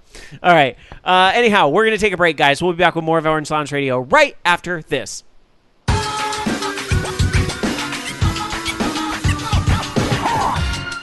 Welcome back, everybody, to Orange Lounge Radio. We are live here on this Sunday evening, of course, with episode number 541 of our show already in progress. And if you're just joining us live at vognetwork.com, be sure to check out the podcast when it goes up, or the YouTube of the show when it goes up, to check out some of our discussion from earlier in the show, including we're talking about Twitch Plays Pokemon, the character pack for Flappy Vog, Chroma, the Harmonix game, and so much more. But we have plenty more show here coming up. Dark Sakura, of course, here in studio. We're dining on popcorn. We're doing some fine dining here. I'm having a little bit of it. Yes, and good and stuff. Coffee. Popcorn's good, and coffee's good, too. You're on 2 cups of coffee tonight. Yeah, I mean, it's still decaf. It's just, it feels good. It makes my throat feel good. Orange Lounge Radio, it's powered by coffee. Although I do not know if Techmaster Loki is powered by coffee. I seem to recall he's not a coffee fan. I'm not a huge fan of coffee, no. What drink does power you? I guess maybe Mountain Dew, although didn't you cut back on that, too? No, I don't like Mountain Dew. What is it? What drink powers you? Red Bull? Yeah. Oh, yeah. God, you can drink. Oh, you can drink lots of that stuff. I can't. Oh, no. That's the stuff the rock stars, anyway. That's what put Dan in the hospital. Red Bull is what got me to 4 a.m. on the, once a month when I would go do Rocky Horror in San Francisco at midnight, and then the show was over and I drive 90 minutes back home. That was Red Bull nights for me, but no, I can't do that anymore. Doing 10 o'clock locally is bad enough, but no more midnight far away. Anyway, let's get back into some video game news. Loki starting us off. Rapid fire news. All right. So apparently there's going to be another Mortal Kombat game because Kiefer Sutherland said, yeah, I'm doing a voice in it. So which voice? He didn't say. So I did Mortal Kombat, and that's such a huge game, but it's not like Metal Gear Solid 5.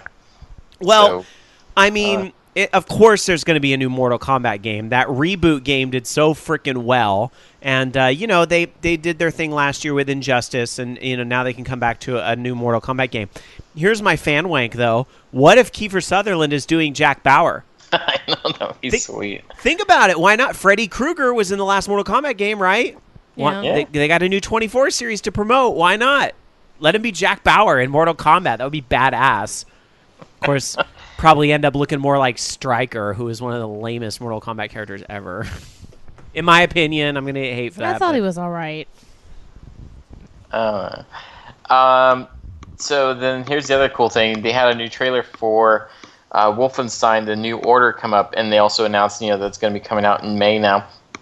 But with that, though, on the box of the game, it says also you get access to the Doom beta.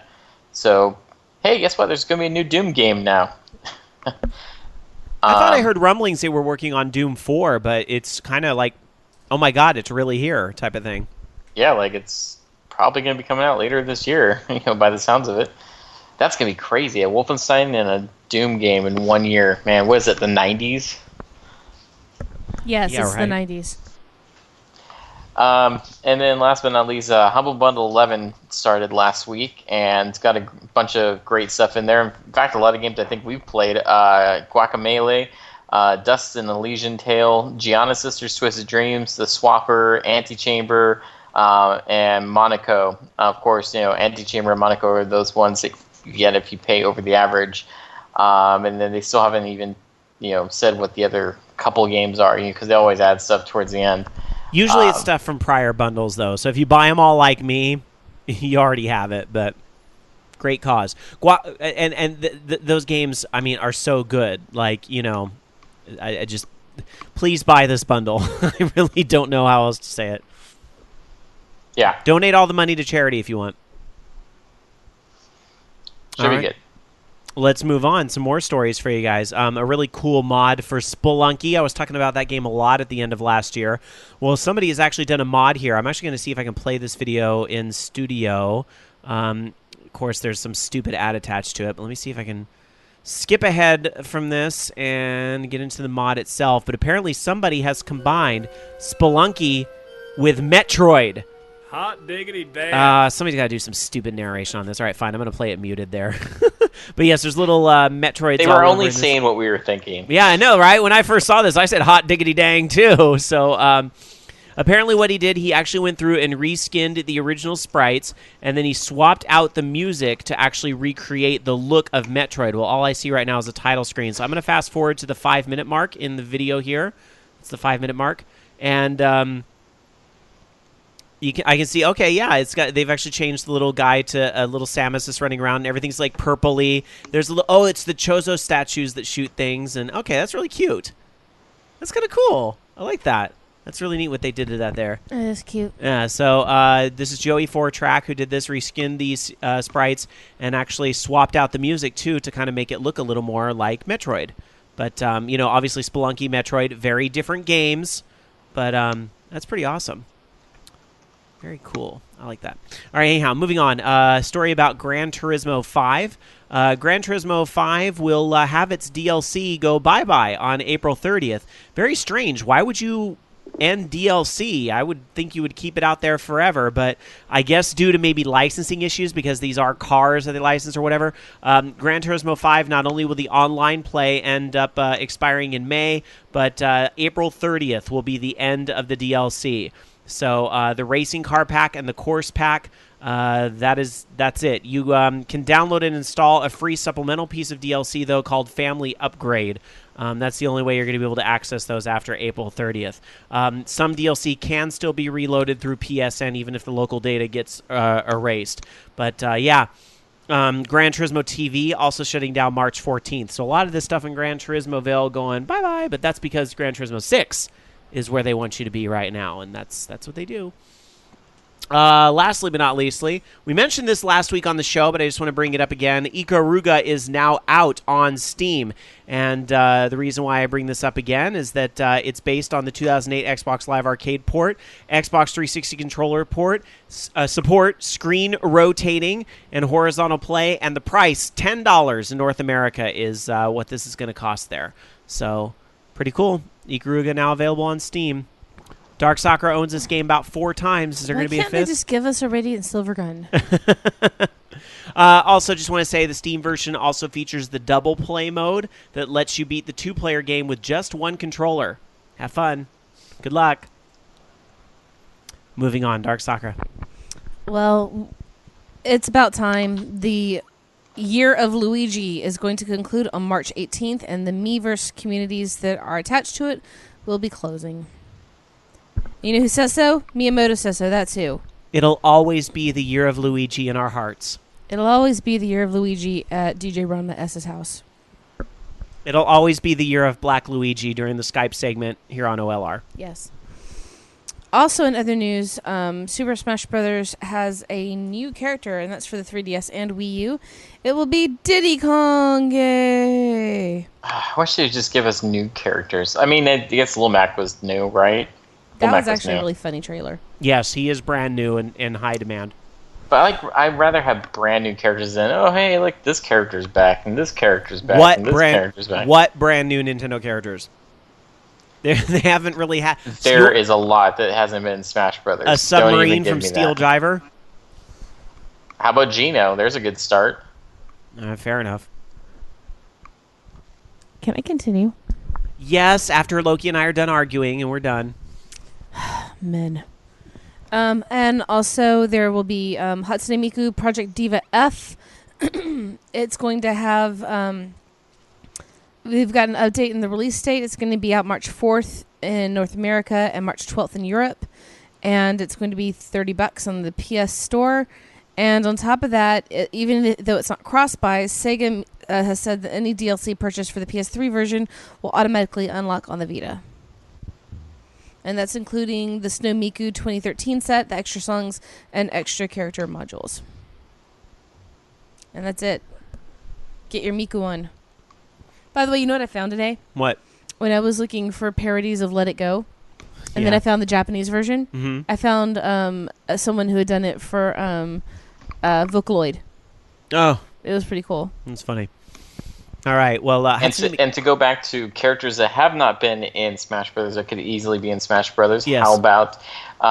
there's Geno, the unicycle from Uniracers, the car from Stunt Race FX, or hell, we could even have the car from RC Pro-Am. I don't know if that was a Nintendo game, though. We need Slippy. That was a rare game, though. Slippy. I'd go with Slippy, that's fine. Awesome Unicorn in chat suggests Monita for Super Smash Brothers. Did people liked Monita? She was kind of annoying. I don't know. Captain Rainbow. How about Tingle, Loki? How about Tingle? Come on. He's an assist. He's an assist. All right, fair enough. All right, let's get to the Fugle question of the week.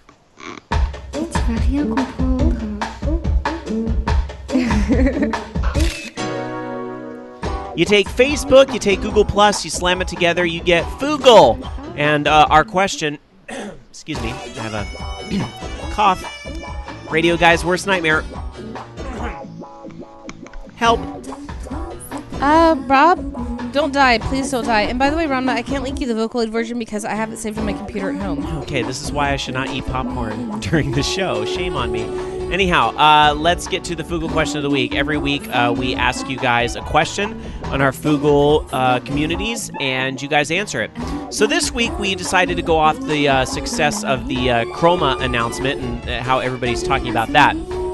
So this week, Harmonix announced that they were working on Chroma, which is a game that combines two genres, music games and first-person shooters. What kind of odd couple marriage of genres would you like to see in a video game? So here we have music games and shooters. What do you want to see when genres collide in your game? I'm going to go to Google Plus tonight because I'm very impressed. 6 answers on Google Plus. Who knew there were 6 people using Google Plus? So 6 whole people? 6 whole people. All right. Starting off with Reddertainment, who says, an RPG complete with a leveling system, quests, and unlocking abilities with a combat style that is similar to a fighting game. For example, Street Fighter or Mortal Kombat. I thought there was something like this out there. Maybe I'm just crazy. Noel G says, Data Track, Katamari and Portal. Oh, Data Track must be the name. I'm sorry. Katamari and Portal. Dark Soccer, would that work for you? A Katamari plus Portal? Possibly. It could be fun. All right.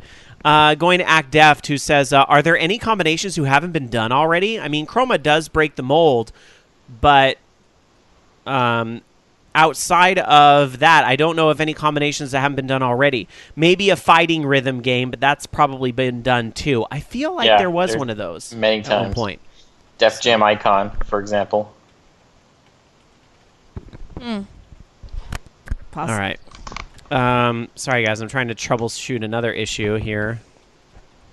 That's okay. You're forgiven, Rob. I have absolved you of all dead airspace. Thank you. I appreciate it, guys. Live radio, it's a lot of fun. So, all right.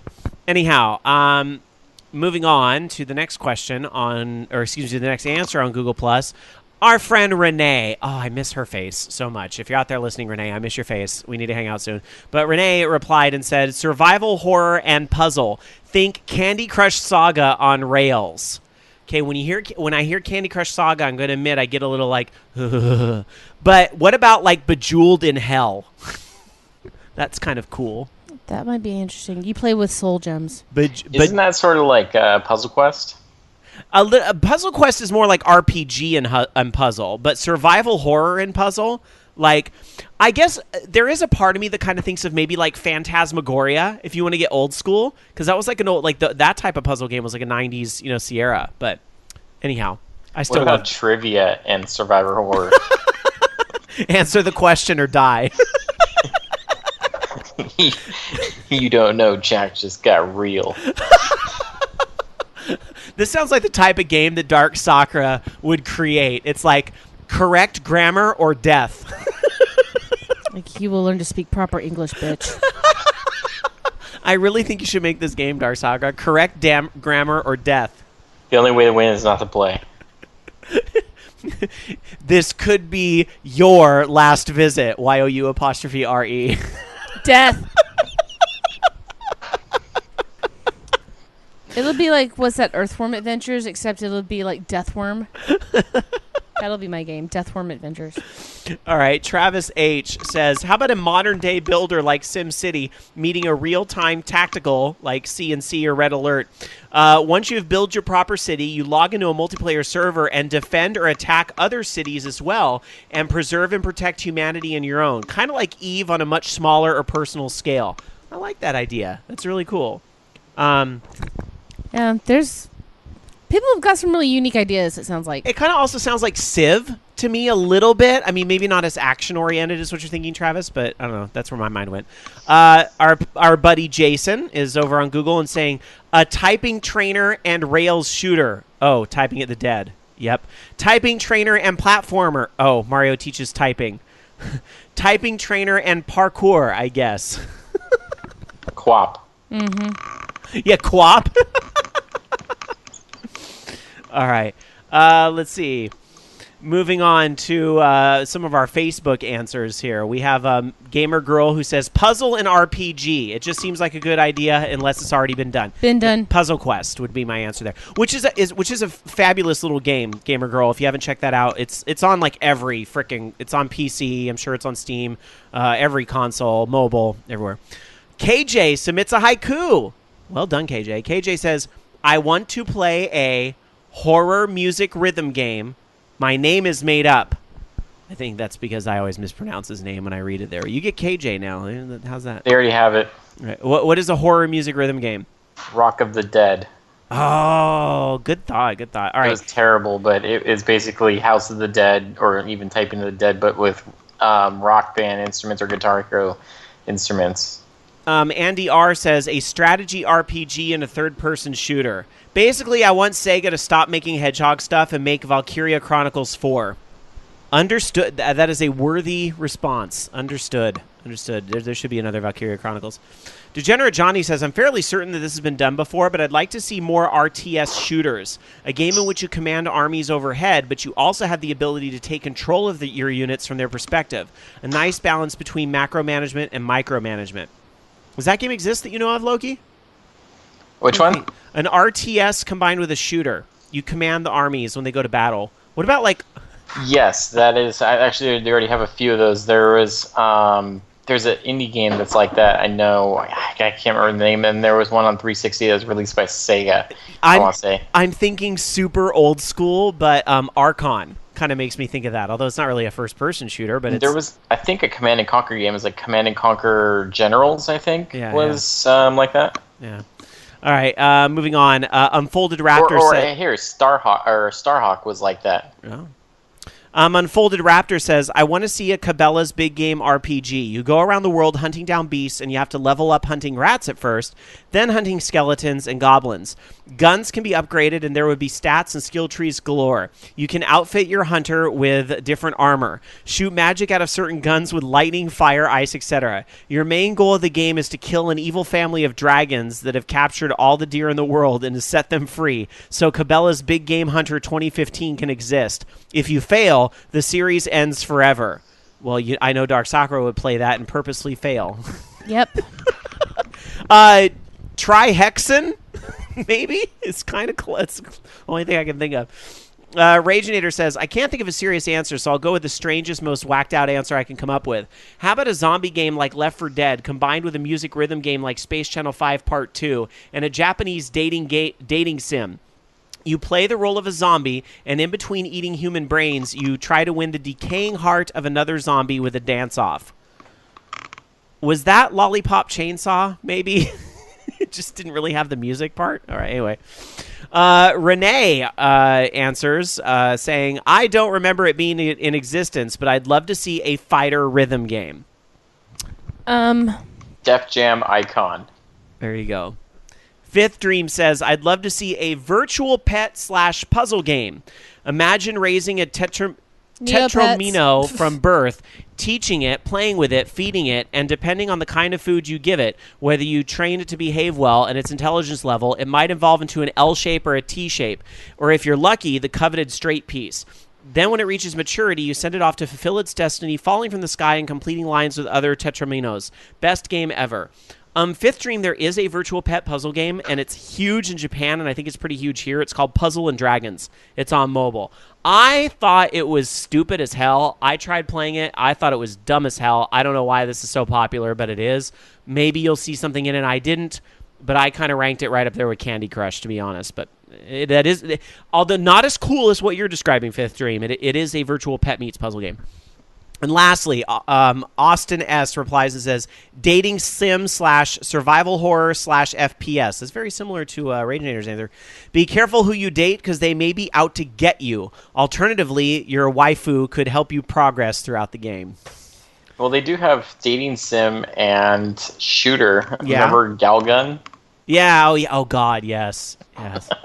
All right, good answers. I actually read them all tonight, but if you want to go support the listeners and see the full answers for yourself, you can check it out over at facebook.com/Orange Lounge Radio, or you can check it out at Google Plus over at google.com/plus Orange Lounge Radio.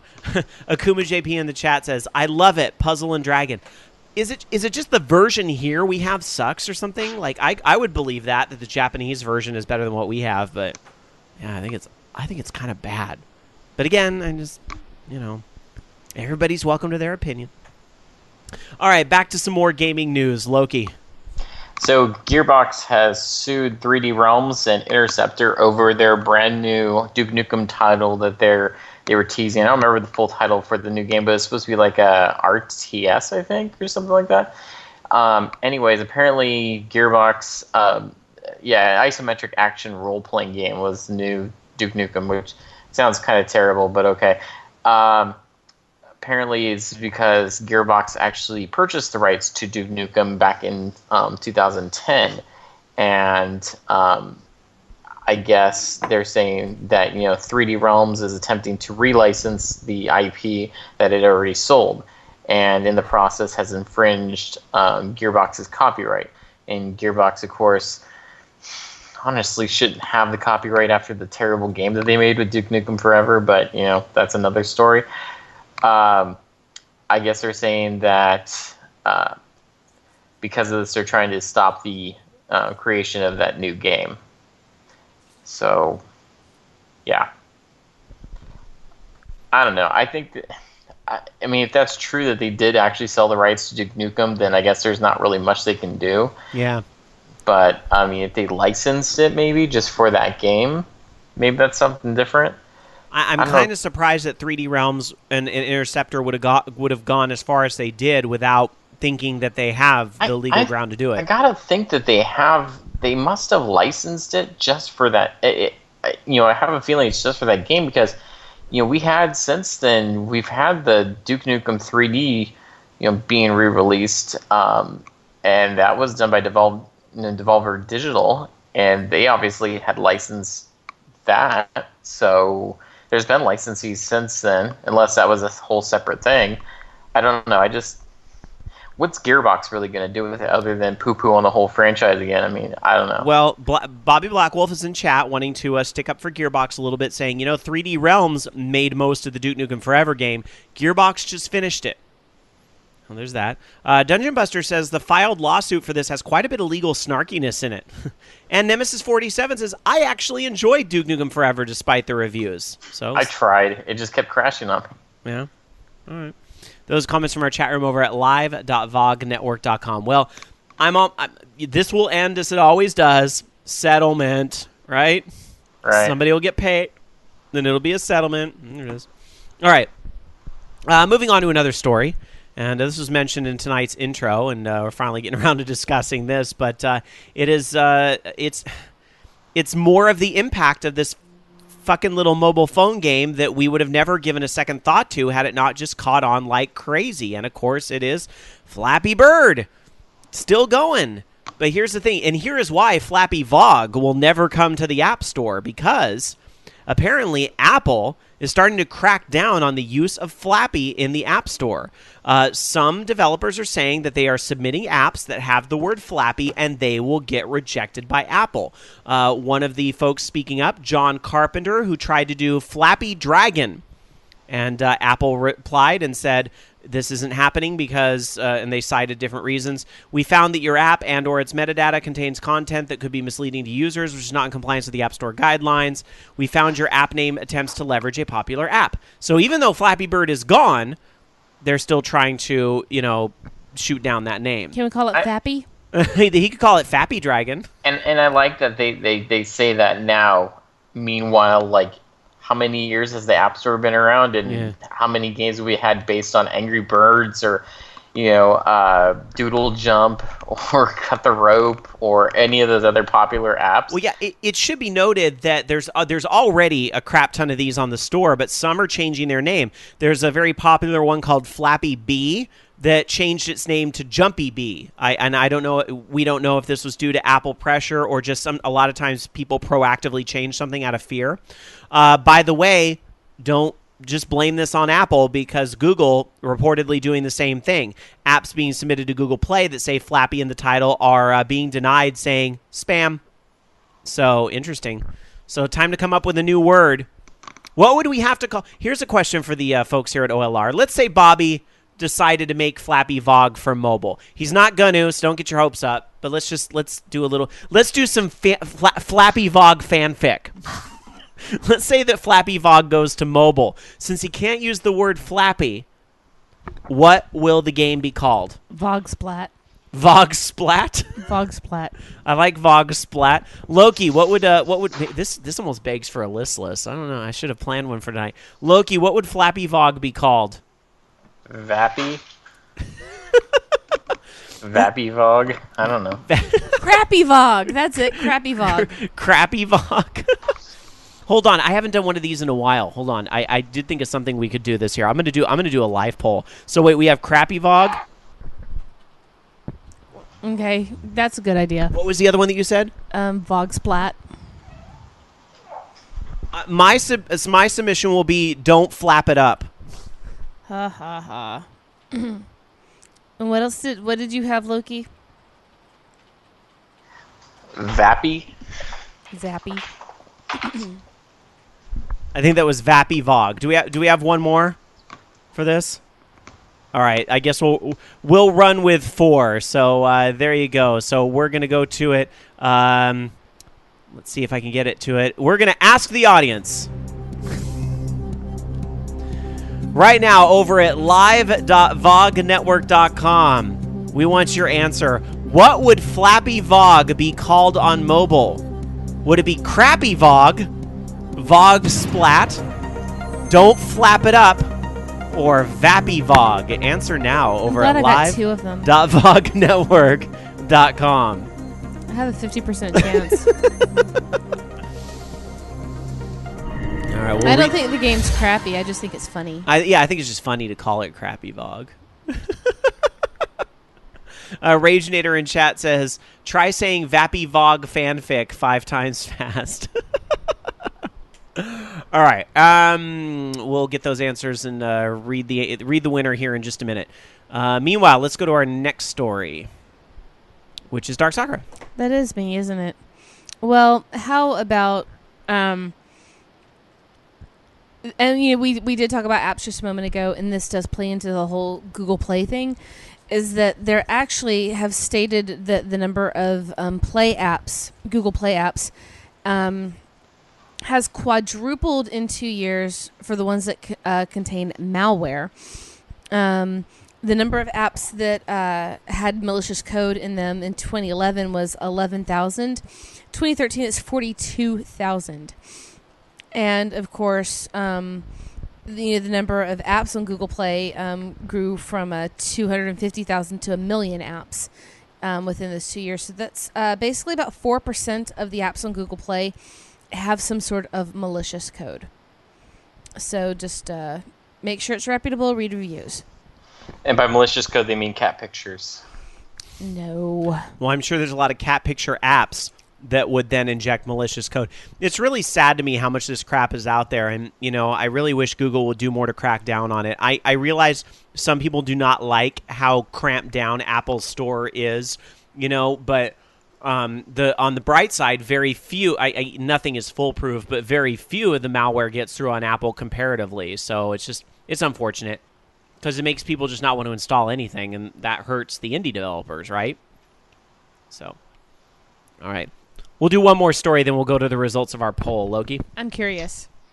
Okay, so the first ever Wii U exploit, and this is actually there's been stuff that actually works on the Wii U. I think you can actually install the homebrew channel on the Wii part of the Wii U, but this is actually something that's accessing parts of the Wii U operating system itself. And so there's an exploit that actually uses the Wii channel that they've been able to dump the boot ROM bin file, which is part of the Wii U system. And they're saying it's similar to the boot zero, the same way that they access boot 0 on the Wii. And basically what that's going to allow them to do at some point is to have stuff hook into that to where you can run your own homebrew that has access to the Wii U processing power instead of just being locked down within the confines of the Wii itself. How interesting and ironic that there's so many similarities to how it was done on the Wii. And here's the interesting part about that too. The way that the exploit's done, it cannot be patched. It says it's hard coded, and in order to patch it out, they would have to issue new hardware. So, wait a minute, a whole new hardware to block the thing? Yeah, because it's hard coded. So there's no way that they can patch it out with like a software patch or something. Well, that's gotta suck for Nintendo, but be good for the developers. Yeah. Well, I'm just saying, if piracy comes to the Wii, that's not going to really attract more third parties. They're already hurting in that department as it is. Bobby Blackwolf in our chat room says, well, now Nintendo will remove the Wii channel the same way Sony removed other OS. I don't know if they'll do that. I don't know. They do seem kind of remove happy these days with, just removing functions from things and shutting down whole communities. Yeah, but your Luigi's one thing, so. All right. Anyhow, let's move on. We're going to get to the results of our poll. I'm going to shut it down. If you haven't voted by now, it is too late. The poll is closed. So, again, the question... What would Flappy Vog be called on mobile? Because we can't use Flappy anymore because they've put the end to that. And I'm not saying that Bobby's ever going to actually do this, but this is our fanfic. If it was done on mobile, what would it be called? The overwhelming majority, 58.82%, so over half of the listeners voted for Vog Splat would be the name of the game, Vog Splat. Coming in second place, Vappy Vog. And Crappy Vog and Don't Flap It Up tying for last place. Good job. So Vog Splat. All right. Thank you for indulging us there with the votes. Appreciate it. All right. let's move on to another story here before we get to the mailbag. Our last week of mailbag at Orange Lounge Radio. We're not ending the mailbag. It's just a new address. So here's the deal. Square Enix is commenting on a new game that they made called Nosgoth. It is a free-to-play multiplayer game. It's set in the Legacy of Kain universe, which we've talked about this game before. So Nosgoth is the game that's being created. But they are saying this is not a pay-to-win game. Square Enix is coming out. Here's the quote. Nosgoth, unlike all of the other ones we put out. Right. Nosgoth is a free-to-play game, but it's not pay-to-win. One of the key goals has been to create a fair experience that doesn't penalize players who don't spend money in the game. As such, Nosgoth does not include items, weapons, or abilities that are inherently better. So what do? You use what's called, here's a new term, everybody, side grades. Oh, they're not upgrades. They're side grades. These paid items will be better in some respects, but they'll be worse in others. For instance, something called a full-bore cannon. It's stronger than the hand cannon, but it will carry fewer rounds. So you can enhance areas that you're stronger in, but, at whatever cost. So 2 different currency systems in Nosgoth. You get gold in doing battles, more gold if you do better performance, and, of course, you can pay real money for rune stones. And the rune stones will give access to items before you've earned gold or experience to unlock them, and it's the only way you get chest keys and all this crap you're used to in these free-to-play games. But, side grades, y'all. That's the new way of making you pay for side grades. They're not better. They're just different. I don't know. It takes a lot to make me look at a mobile game these days, and I'm not sure this is. I'm not sure this is going to win me over. So, all right. Is anybody going to check out this free-to-play game with side grades? Loki? No way. I had a feeling. All right, guys, let's get to the mailbag. Every week you guys mail us at mailbag@orangelaungeradio.com. But no more after this week. We are going to be closing our mail address. We have a really bad spam problem that's just gotten worse over the past few years. So you know what? We want our most loyal listeners to still be able to contact us. We know you guys are listening. So we do have a new email address. And I'll tell you what that email address is new. In just a minute. But let's get to the emails tonight. Dark Sakura. This comes from Robert M. Just for a last email to this address, I have quite a few fighting games on PSN, from the disappointing Ragdoll Kung Fu to Marvel vs. Capcom 2 to Acceleration of Suguri X. I was wondering, is that X or 10? I don't know. I was wondering which fighter would be the better $15 purchase, Dive Kick or Skullgirls Encore, and whether you think either would get a discount on PS Plus. I'd go for Skullgirls just because I've played it, and Skullgirls is pretty fun, and I also don't know about PS Plus. I've played Dive Kick, and I think it will go free on PlayStation Plus. It seems like a really good candidate. And I'm going to be honest, I think the game's a little bit overhyped. I don't think it's as great as everybody thinks it is. Sorry, I know that's the unpopular opinion, but I would also say go with Skullgirls. Also, my chiropractor uninstalled Steam on his Windows PC because he was getting too much spam email. Could this actually possibly be related to his account? I don't think so. You can tell it not to email you stuff. The only stuff I ever get from my email that's attached to my Steam is just my purchase receipts and when I change my password. So, no, I don't think so. It got quiet. I got nothing else to say. I'm eating popcorn. Okay. Hello, LR. Well, the theme music finished. Yeah, okay. You guys kept me company in Friday Night Traffic, so thank you for that. You covered the recent Nintendo Direct, but didn't even mention that a part of it that I was personally most excited about, the announcement of Rusty's Real Deal Baseball. This is the localization of Dadameshi Sports Shop, a game I've really been enjoying on my Japanese 3DS that I was really hoping for. In a nutshell, a former baseball player now broke with 10 kids to feed runs a store that sells baseball-themed Nintendo 4DS minigames. These minigames are bought with real money and appear to be $4 each. But using items obtained in-game and some haggling skills, you can basically cut the price of each to between $1.50 and $2. You know what? I just will say real quick. I totally did slip through the cracks and didn't mention it last week. There was just a lot of info that came out of that Nintendo Direct. But thank you for bringing it up, because that was a pretty big deal where the real-life price of items could be negotiated within the game. That is kind of a new little twist. So thank you for bringing it up. It is worth mentioning because it's a little bit new for DLC. The minigames themselves, where was I? Either were or feel like they were made by WarioWare developers. Each minigame has 50 different challenges to complete, and they are insanely fun to play. Some are traditional, like pressing A to hit a ball, and others aren't, like tilting the 3DS upwards to catch a fly ball hit high into the air, or stepping into the shoes of an umpire calling ball strikes and more. You can buy everything there is for under $20, and if this sort of game sounds fun to you, you absolutely will get your money's worth. I definitely recommend it. On Loki's dismal Wii U outlook, I personally believe that there is one thing that could totally turn Wii U around: a brand new character-driven Nintendo-developed IP that has such gorgeous graphics and great gameplay that everyone says, "I need to have that." I don't think that this will be very likely to happen, but I do want to believe that Nintendo is still capable of creating compelling new characters in a brand new world, even if it's been years since they last did so. A Master System game that definitely didn't get enough love over the years, Zillion, which I have covered Zillion, by the way. I do believe I have, because I talked about the anime too, and that the Master System gun was actually the Zillion gun. So I remember that. And this one's to me. To a guy, friend-zoning can be a bummer if the guy actually wanted a deeper relationship with the girl. Deeper relationship doesn't always have to mean sex. And I've said it on the show tonight. Some of us think about other things too, like who we want to spend our futures with.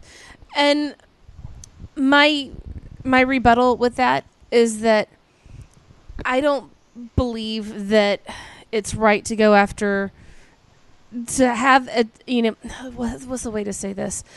A lot of the times you run into the friend zone thing, complaining about a girl that won't put out.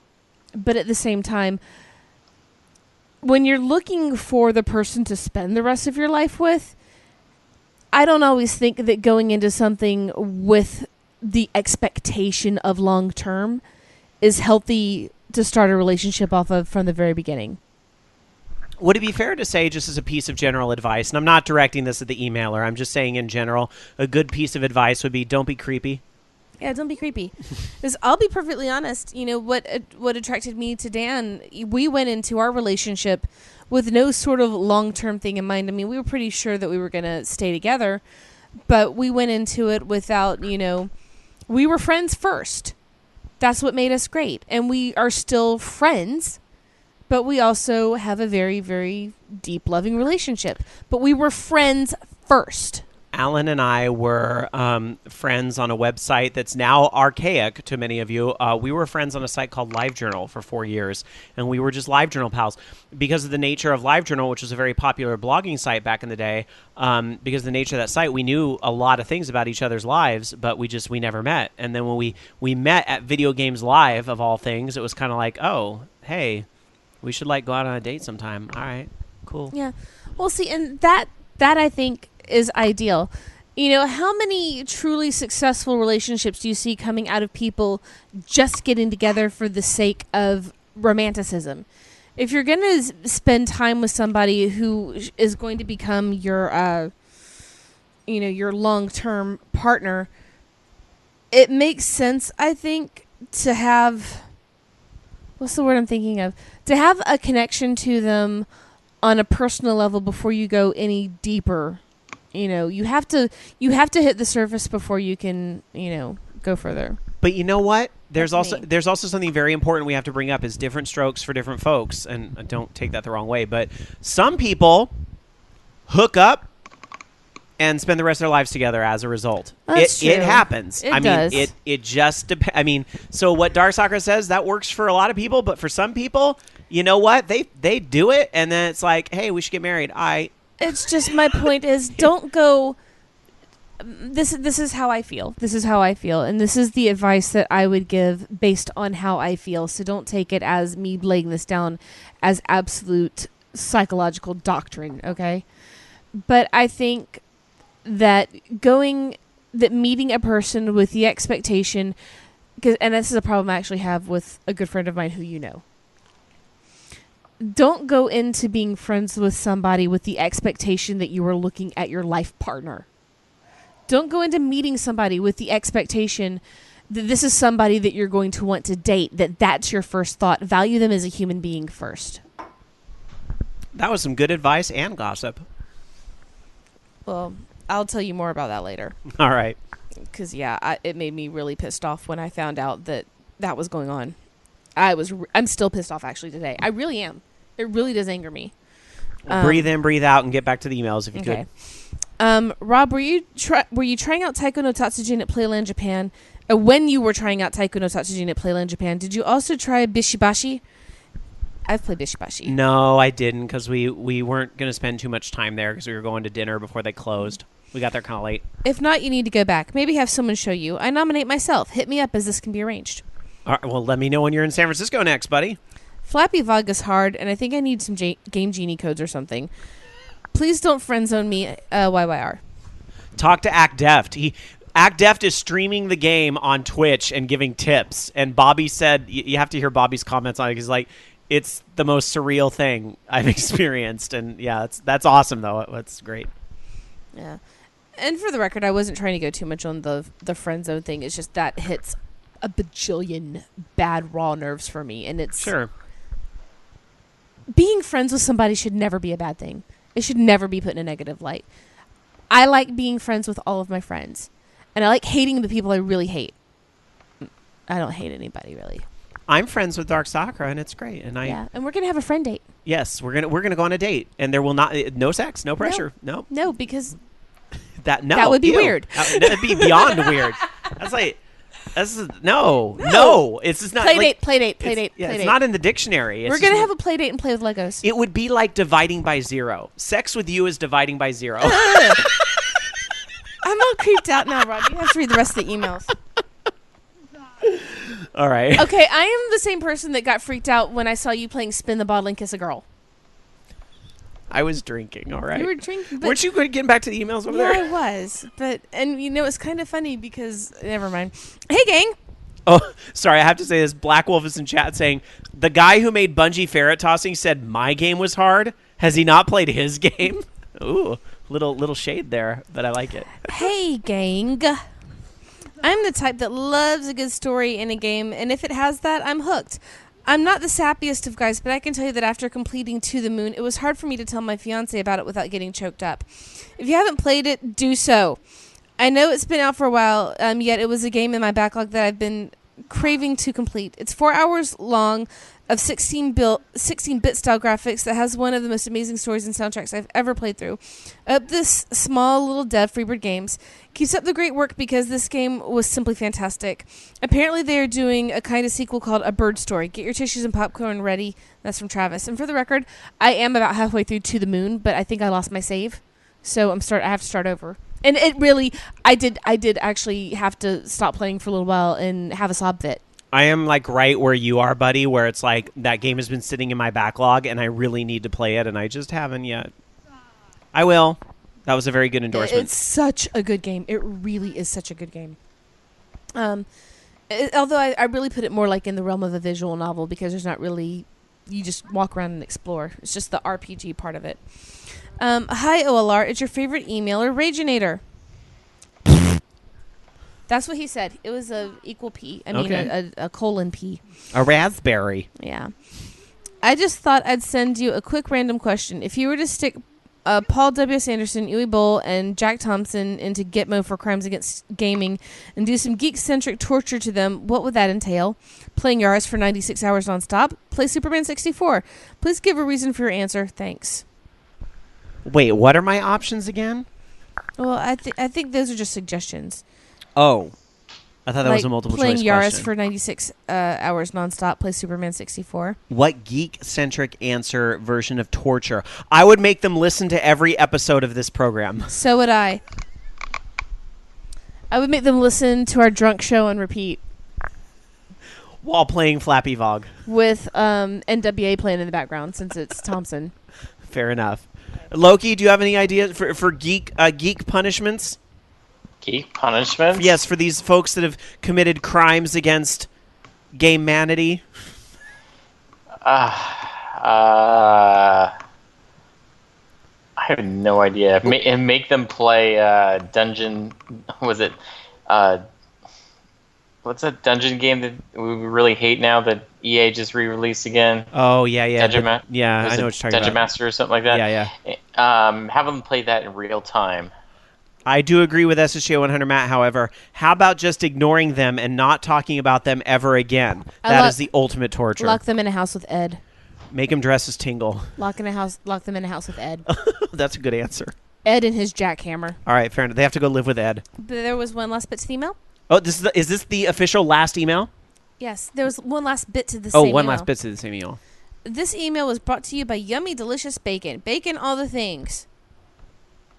Farmers of America are standing behind you. So that was it. Raginator got the last email. There it is. Yep, last email. And he ended it with a thought on bacon. Very appropriate. Very appropriate. You know what? I finally had bacon jerky, Rob. Yeah, how was it? Oh my God, it was good. All right.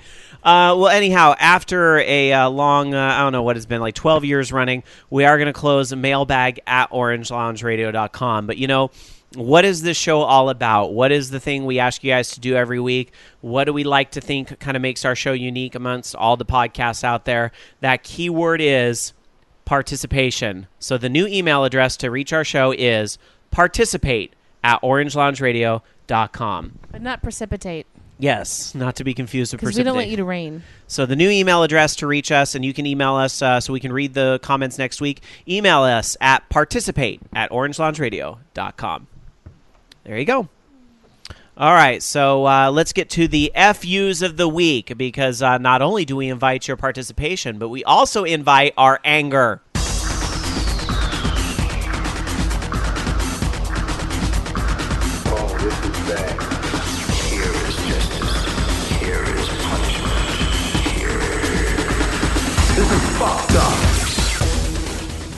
So, my FU goes to dermatitis, which I normally get dermatitis on my hands, usually if I've been using harsh soap or things, you know, but I've gotten into something else I'm allergic to because now I've broken out, like, basically from the nose down to the bottom of my neck. And I don't know what I had, but it had to have been something I'd eaten because I only break out like that when I've eaten something I'm not supposed to have. And I can't remember what it is. Although I did actually eat a piece of cheese that had sneaky red bell pepper in it, and that made me sick too. So, Loki? I know it's not kosher, but it's delicious. Loki? If you those really tall and really low bars and Flappy Vog, 'cause I can't get past them. That's when they're right in a row. Here's a tip. Right click will dive. So yeah, but dive usually ends up being die. Yeah, it's true. It's tough, but that's the only way you can do it. All right. Let's see. My FU of the week. I don't have a lot of angstiness because, you know, I'm going to be moving into a place that's twice as big, and that makes me so flippin' happy you guys don't even know. But FU to moving. What a pain in the ass that's going to be. But we'll get through it. So that's my FU of the week. Hey, but Lisa, what was I going to say? Flacco Jones is closer now. Yeah, I know. Flacco Jones was supposed to be here a couple weeks ago, but he got sick, so he wasn't able to be here. And I think Seg is going to be with us live and in person. I think he's here next week. It might have been 2 weeks, but I know he's here before the move. He'll probably be our last guest in this studio, and then we're going to move. But I expect that Flacco will be meeting us in the new place pretty early on. Cial had a great suggestion. What's that? A Virtual Boy gaming session for geek torture. Oh, he'll have to play the Oculus Rift Legend of Zelda and beat it. That could be the torture. All right, anyway. Let's get into a couple more news stories for you guys, then we'll get to phone calls. Orange Lounge Radio on Skype, all one word, or 1-877-GAME-OLR. But first, we do have a couple quick stories for you guys. So there is a possibility that Final Fantasy 15 will be out on PC as well as next-gen platforms, which it makes kind of sense because they're going to be probably building it on PC anyways, and those two systems are very PC-friendly. It's very easy to port to it. So as they're saying, let's not forget when we developed the Final Fantasy 13 series, all the 3 titles at early development were working on PC, and then we had to port it to consoles. As far as technology is concerned, it would have been possible for us to make a PC version, but we decided against it for 2 reasons. We looked at the market situation, and we didn't think it would be a good idea. Also, it would have involved a lot of complex issues like security, so we decided not to do it this time around. But, they see the potential, and, there's countries where that would be very, very popular. Plus, they just released Final Fantasy 7 and 8, and they've been doing pretty well, so maybe. Well, and Final Fantasy 14, I believe, is doing all right for them on PC, although certainly it's very well received on consoles as well. So, yeah. I think Final Fantasy 15 on PC would make sense. I would see it as like a version that comes out a year or 2 later, maybe with DLC bundled in or something, but I could see it as something that's going to happen. Oh, yeah. God. DLC in Final Fantasy 15. Like, I'm saying it because y'all know it's going to happen. They've been dipping their toe in with 13.2 and Lightning Returns. So, by the way, our chatters say hi to your cat, Loki. Yeah, she's being an asshole because she wants to go out in the garage and I'm not going to let her. Fair enough. All right, one more story I've got for you guys, and it's about NES Remix. You know, the first game was okay. It was kind of one of those things where it was a great concept, but some of the games that were included with it were kind of suck. But it looks like the games that are going to be in NES Remix 2 are going to be a whole lot better. Let's see here if I can get to the notes there. Some of the games they're talking about there that are going to be in NES Remix 2 are Kirby, Metroid, Super Mario Bros. 2, Zelda 2, Punch-Out, and so on and so forth. So there's a lot. What they're also talking about in the game is that there's going to be a mode that actually does 3 rapid-fire levels in different NES games using the scoring system from the 1990 Nintendo World Championships. Now, if I remember right, that cartridge had Tetris and Rad Racer in it, which I won't expect to see in this because of the Tetris licensing and the fact that Rad Racer was a Square game. But they're going to set up competitions like that from these other NES games. That's going to be really cool. Also, there's a mode called Championship Mode. I think this is that same mode, I'm assuming, because it is modeled off the World Championships. But the mode will require the first NES Remix game. So we are going to see modes that integrate the 2 versions.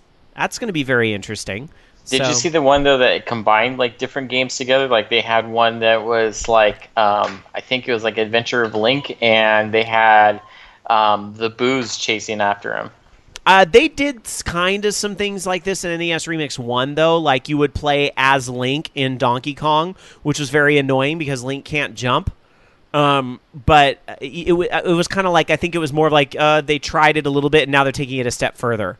So it sounds like NES Remix 2 will be a whole lot better. So we'll see. It's going to be very interesting. So that is going to be out soon. Of note, in Japan, they're actually going to get this as one bundle. Famicom Remix 1 plus 2 is going to come out as a game on store shelves on April 24th is when that's going to come out. So that's pretty cool.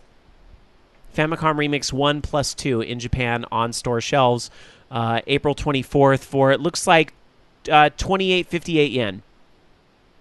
Neat. All right, let's get to the calls. That's it. We're going to open up the Skype line over... Oh, shit. No, we're not, because I don't even have the... Loki, you need to buy me time with a last-minute story. I forgot to turn on the Skype line. I'm so embarrassed. Yeah, sure. I don't even have my iPad. So there's a new mod that they're working on for Arma 3 that's basically adding dinosaurs in there. So they have some Arma 3... test animation for a T-Rex running around. And it's, I guess, supposed to be like Jurassic Park or something. But hey, dinosaur, I would love to see like a Daisy type thing, but with dinosaurs instead of, zombies. That'd be pretty creepy. Let's see, what else here? I have no idea. You know what? Speaking of that retro... the Nintendo Remix thing, I can totally see them doing that and releasing that over here as well to, pad the first party, content that they're releasing so they can, use that as an excuse. See, there's stuff coming out on, with the Wii U. It's not just nothing. Skype line's open. Sorry, guys. I totally screwed that up. But yes, Skype line should be open. Am I actually signed in? Oh, no, it says we're offline. Let me fix that. I don't like using the iPad for this sometimes. All right, now we're good to go. 1-877-GAME-OLR or username on Skype, Orange Lounge Radio. Thank you, chat room, for razzing me over that. I'm not used to the iPad thing. Loki, I miss you. Come back to the studio when you can. No, it's fine. All right. Was there any other last-minute stories that you had? That's it. All right. Now. Let me go to some Twitter topics while we wait for some calls over at Orange Lounge Radio on Skype. I know there were just a couple Twitter topics for me to get to. Twitter.com/OLR is the place where you can follow us.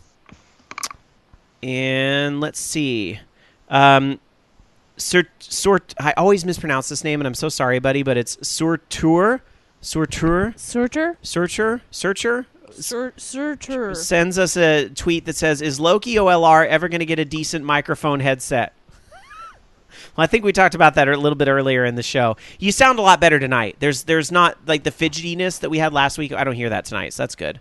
So we will get Loki back in studio soon. But you guys, he just had a baby. You guys. It's a Sony, was the PlayStation 3 stereo headset. Oh, is it? Using. I didn't know that. Yeah. That's great. All right, we have another tweet here from SSJ100 Matt, who sends us, I've seen a lot about this the past couple days. Netflix agrees to pay Comcast for direct, in other words, non-throttled connection. This doesn't set a good precedence. Yeah, apparently Netflix and Comcast reached an agreement where Netflix is going to get, their bandwidth won't be, a lot of people were worried that with the whole net neutrality falling through that Comcast would start blocking Netflix, but I think something even worse has happened where now Netflix is paying up to get the preferential treatment. This sucks. This is not good news. I'm sorry. I mean, I like my Netflix too, and, they shouldn't have to be paying for it. There should not be an agreement reached. Where's net neutrality? Well, something actually came out from, because the whole... I actually have the email somewhere in here, but the White House actually did release a response. Did they? To invest about investigating. Mm-hmm. I just have to stop a moment and actually look through it because I didn't read the email all the way through. Well, but that's good. They do need to get involved, and maybe I think Comcast is agreeing to do this because somebody's going to bring up antitrust on Comcast because Comcast is trying to buy Time Warner, and somebody was going to use Netflix as leverage that, Comcast prefers their own movie services, so this is why they cock-block Netflix. Well, now that they have this agreement in place, no, they're not going to be able to say that when the antitrust lawsuit comes down. Yeah. So, this makes me very nervous. I don't like this whatsoever. SSJ100 Matt says, who's to say that your favorite site or app won't attempt to cut back features to avoid bandwidth overages and being throttled? You guys, they might come for your Flappy Vog, and then what are you going to do? What are you going to do when they come for Flappy Vog, people? What are you going to do? This is why we need net neutrality. I would still think that they would see that as preferential since they have to pay to get past that, blockage. Yeah. So I don't think it's really changed anything. If they all of a sudden said, hey, yeah, we're not going to, throttle you guys, then, yeah, that could, be a little bit more, ammo for the whole defense that, we're preferring one service over another and the antitrust and stuff like that. SSJ100 Matt says Twitch is in trouble. Oh, you know it. Twitch is in big trouble. I hate it. It's so irritating. Tell me where I've got to go pick it at, and I'm there. All right, Obi-Wan Jabroni sends us a tweet, twitter.com/OLR, saying, a Georgia teen holding a Nintendo Wii controller was shot by police. Good Lord, did you guys hear about this? Where I guess the teen was, let me see if I can get to the actual story, but the teen was holding like a Nintendo Wii controller, and it was, in a threatening manner, I suppose, and he was shot by police because they thought it was a gun, I guess. Was it the Zapper? I don't believe it was the Zapper, and I'm sure this... It wasn't the Zapper because no one owns that. According to his attorney, he did nothing more than answer the door while holding a controller of a Nintendo Wii. The kid lived? That's coming from the guy's attorney. Let's see. Officer Faley shot the teen. I'm sorry. That's hitting way too many. Planned to join the Marines after he finished school. No witnesses reported seeing the boy holding any weapons. Authorities won't say whether a weapon was found on the scene. So, it's just... I mean, again, this really doesn't have anything to do with games, though. I mean, yeah, it was a Wiimote, but that is kind of inconsequential. It just has to do more with abuse of power and basically living in a military state these days. Again, Orange Launch Radio on Skype, all one word, or 1-877-GAME-OLR. I thought I saw a call come through, but I was in the middle of my rant and I missed it. Sorry. ActDev tweets us and says, a dev promises Steam keys if his game got greenlit, but he doesn't deliver on promise. And links us to a NeoGAF thread, so there's your disclaimer right there. But I don't see why this would be illegitimate. What was the game for greenlit? The game was called Zombies, which was getting a name change to Corporate Lifestyle Simulator. Sorry, that is pretty funny. He made a green light promise, apparently, is that you promise Steam keys for all those who have previously purchased the game. It's a great way to boost votes and ultimately get your game on Steam. And apparently the game was greenlit, and now the dev is backtracking. There was a tweet that said, no site has ever agreed to provide me that list, and I'm unwilling to randomly give them thousands of keys. Because of new content and changes from the original game, Steam keys will not be given out for anyone who bought Zombies. And then there was an update, more tweets. Wow, it sounds like he had a Twitter meltdown. We all love these. There are a lot of scumbags out there, and basically they win. Zombies will be released on Steam. You'll get your keys. That pretty much does it for my career in making games. I promised keys to no one. The bundles did. My contract stated absolutely nothing about keys. I wouldn't assign them if they did. Of course, this is a business, and I want sales, but understand that I'm now giving away free copies of the game, having never agreed to do so. So, anyways... Now my iPad locked, and I can see people are trying to call, and I can't get to them. Yeah. Technology. There we go. Finally, I can hit the button and take a call. Hi, you're on Orange Lounge Radio. Who's this? It's Ranma, and seriously, nobody's called in? Yeah, I know. Well, I missed one other call, but yeah, it's a little slower tonight. Who knows? Who knows? By the way, just some quick comments from the chat. Wade in the chat says that's the best name, Corporate Lifestyle Simulator. I agree. You know, if for no other purpose, I got to give the developer props for that. Nemesis47 talking about the police and the Wiimote. Nemesis47 says, I do normally support the police.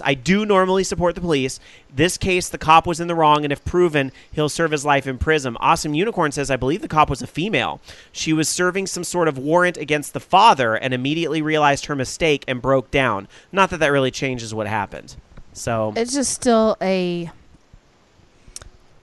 think a horrible precedent that the first instinct is to shoot. No matter, I mean, the gender is inconsequential. It doesn't matter. Like, none of that matters. The fact that matters is an innocent kid got shot and what allowed that to happen. Anyway, sorry. Don't mean to take up your time, Rama, but I appreciate the call. Right. What, you're like wearing a robe or something. Well, it is later over there on the East Coast.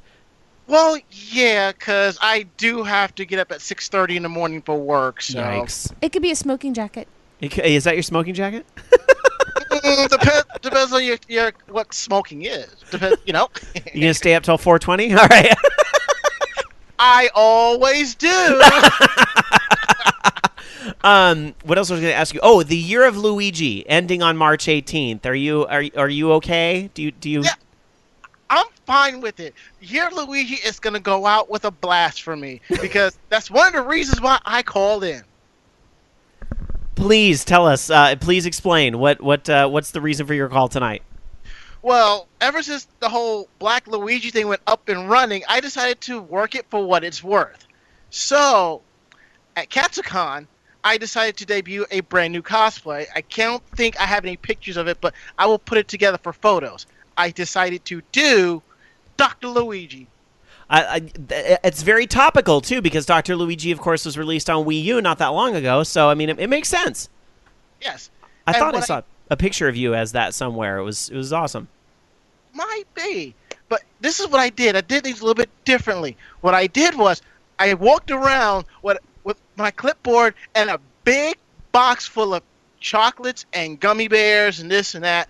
So every time I ran to any female cosplayers or whatever, I handed them chocolates and candies. I said, here is a chocolate prescription Valentine from the good doctor. Look at you trying to get some phone numbers. Look at you. He could have been just being a gentleman. Okay. Rob, have you been spying on my phone lately? Bitch, I already know. Uh-huh. And also, that night, you know, the big thing now with conventions is they're having formals on Friday night. So I'm like, you know what? I'll throw something together. I did a classic vintage Luigi. Yeah? We're talking the overalls and everything? No, more 20 size. Hold on for 1 second. Actually, let me see if I can grab it real quick. Oh God, I love that I can get the visual here thanks to there Skype. We go. Apologies to the everybody else basically because it is a radio show, but I'll try to describe it for you guys. So okay, that's like a little pimp hat with a little Luigi mark. Mm-hmm. Striped suit and everything, and on the lapel of my jacket, instead of a normal flower, I had a nice little orange fire flower. Right Wait, hold that Nice. hat up again. Nice. Yeah, Dark Soccer wanted to see it, and I wanted to snap a picture of it. Thank you. Send that over to YouTube. I'll actually send you to an actual picture of me in a full outfit because it was that. I had a nice white scarf with my name, with Luigi monogrammed on the side, you know. And I'm standing there, everyone's like, "You look like a gangster." I was like, "Well, I think that's kind of going for." Luigi is gangster. I love the idea of a dapper Luigi. That's very awesome. And here's the best part that I'm going to get out of here. I'm on the line for the masquerade. No, for the formal. And there's 2 guys dressed as Mario and Luigi. And I walk over to them. I'm like, "This is nice to meet you. I'm from the northeast part of the Mushroom Kingdom. Dawn Peach sends me down here for her regards to collect payment because the coins have been a little light lately." And they're like, "We're good. It's no problem. We'll take care of it." I'm like, "Well, good, because you don't want the Dawn to come down here with her giant hammer." I love it. They said that was the best thing the whole week, and that they came across. I'm like, I try. That's awesome. Well, I hope you find a dapper Peach to go to the next con with. So, working on it. Sounds good. All right, buddy. Thanks so much for the call, and you can always look forward to Rama's cosplay and Anime Con wrap-ups over at Anime Jam Session Tuesday nights here on VOG. 1 year running. Yeah, we actually talked about that like last week. I know. Week before last. I know. All right. Take care, buddy. All right, you too, bro. All right, bye. All right, thanks so much to Rama for the call. Appreciate that. 1-877-GAME-OLR. Username on Skype is Orange Lounge Radio. We can probably squeeze in about one more call here. Actually, for some weird reason tonight, we do have like a ton of tweets, though. Like, we usually don't get this many tweets. But I'm okay with that. Oh, well, the Skype line's burning up again, so we're going to go over to it and take some more calls on the Skype line. Hello, you're on Orange Lounge Radio. Who's this? Hey, this is ActDef. Hey, ActDef. How you doing, buddy? Really good, really good. Enjoying my top scores on Flappy Bog. Yeah. Doing really great on that. You are dominating in Flappy Vog. They should just call the game Flappy Deft because Act Flappy. Oh my God, Act awesome. Flappy. I think that's your new name, Act Flappy. No, at least for a night. All right, Act Flappy. What's the trick to high scores in Flappy Vog? Well, I actually did a stream of it yesterday. Bobby talked about it on his show. Yeah. And yeah, I was talking about a strategy I use for Flappy Bog, and pretty much almost every Flappy Bird clone out there, it's have a rhythm. Yeah. That's basically it. So yeah, you have to get a rhythm going. Mm-hmm. So it's basically just a steady click. And I was saying yesterday in the stream about that because some of the walls really change the pattern and it gets really difficult, especially with the speed increasing. Yep. So yeah, it gets really hard on the later scores or later walls. Yeah. Do you know when I first played the game, I told Bobby this is too easy, and then he told me, "Did you notice the speed increases?" And I was like, "Oh, that's why I keep ending at a certain point." But I was like, "The scores I'm getting are too high every time." And he's like, "Yeah, it ends." Oh, okay. And then I noticed it, and I was like, "Okay, yeah, this is going to screw people up when they get too far." So.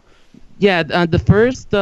Probably 40 levels or 40 walls, you don't notice the speed increasing. After that, you'll notice it. And by 60, it increases really, really rapidly. By 80 and even 100, it gets crazy. I can't even believe you broke 100. That's crazy. Well, here's the question I've got to ask you about Flappy Vog is who's your favorite character? Oh, God. I love them all. They're all great, and I really cannot choose. Of course. Oh, you'll be able to choose next week. Of the new character pack that was released today, I love the Grandpa's lines because and you said it on Bobby, and it's because the how he says it. Like he wants to do something like really at least be more enthusiastic, but He has like a release. I don't want to disturb another person that. Yeah, it's hilarious. It's hilarious how they go, I like vodka. Yeah. Anyhow, I'm gonna get the nastiest text message from Grandpa tomorrow. I already know, but hey, you know what? People are loving it. People are loving it. By the way, Alan Alchemy's in chat saying such a diplomatic answer from Act Deft. What a cop out. No, we love diplomatic cop out answers. You did call out Grandpa, so that's I'll say that. So. And in other stuff, yes. Have you seen the newest Humble Bundle? I have. I'm pretty sure you have talked about it. Yeah, we brought it up a little earlier in the show in Rapid Fire News, but it's great. Obviously, Guacamelee right there is the whole reason to get the pack, in my opinion. But I mean, there's lots of other great games there too. But the fact that they're also cheap, I mean. And for a good cause. You can have it all go to charity. It's great. Heck, I own four of the 6 games on there, and I still bought it because it's a really great value, and the games are really good. Dust, I love Dust. Everybody should play that. Get the bundle and play that first, then play Guacamelee, then play the rest. The rest of the games are really awesome. Also, Antichamber. It's a really weird game. If you like Portal and Acid Trips, that's the game for you. All right. Very cool. Well, anything else on your mind tonight, buddy? Well, that's all. I'll maybe do another stream on Flappy Bug night, so possibly that. All right. Well, hopefully Comcast won't shut Twitch down tonight, but check that out. ActF's stream of Flappy Vogue. Love it. That's great. And Black Wolf saying in chat, next week's character pack will be the last. So, as much as this has been dominating the talk of the show the past couple weeks, we know when a joke needs to die. We know when Ed needs to go home and be put out to pasture. So Ed needed to burn in a fire. And even then, the game will still be there and still be fun. So exactly. That's a great way to look at it, ActF. Thank you very much. All right, buddy, I'm going to let you go so we can try to sneak in one more call, but have a good one, okay, buddy? Hey, thanks for having me. All right, thanks. Bye. All right, that was Act Deft, everybody, and we're going to go to the phones one more time, take one more call. I see a couple calls trying to get through, so try again now that Act Deft's off the line. 1-877-GAME-OLR, or a username on Skype, Orange Lounge Radio. I had one more tweet here. Oh, I guess I'm never going to get to this tweet because we're getting one more call, but that's okay. I don't mind taking more calls here. We'll get to the tweets a little later. Hi, you're on Orange Lounge Radio. Who's this? Hey, this is For the Fallen Dreams from North Carolina. Hey, Hi. For the Fallen Dreams. I recognize your name from chat and emails and all that. What's up, buddy? Not much, man. Yeah, I'm not in chat much just because, East Coast, and it's getting close to midnight now, but I got some extra time, so I thought I'd call in and just say, what's up. Also kind of wanted to get some input from y'all on a particular subject. Like, I'm kind of getting back into building up a PC and getting into the PC gaming scene because it's kind of been on and off for me. Sometimes I'm a console gamer for a couple of years, then I'm PC. And my question kind of is for y'all, what's the deciding factor if you're going to get a game? What are some deciding factors if you're going to get a game on console or if you're going to go for it on PC? Because I know a lot of times it's compatibility. It's, do I want to play it with friends? Just what plays better on PC version or console? I'm just kind of curious as to what your input is on that. That's a great question. What goes into the decision if you're going to get a game? And I'm going to pose this to our chat room as well. I'm going to pose this to chat.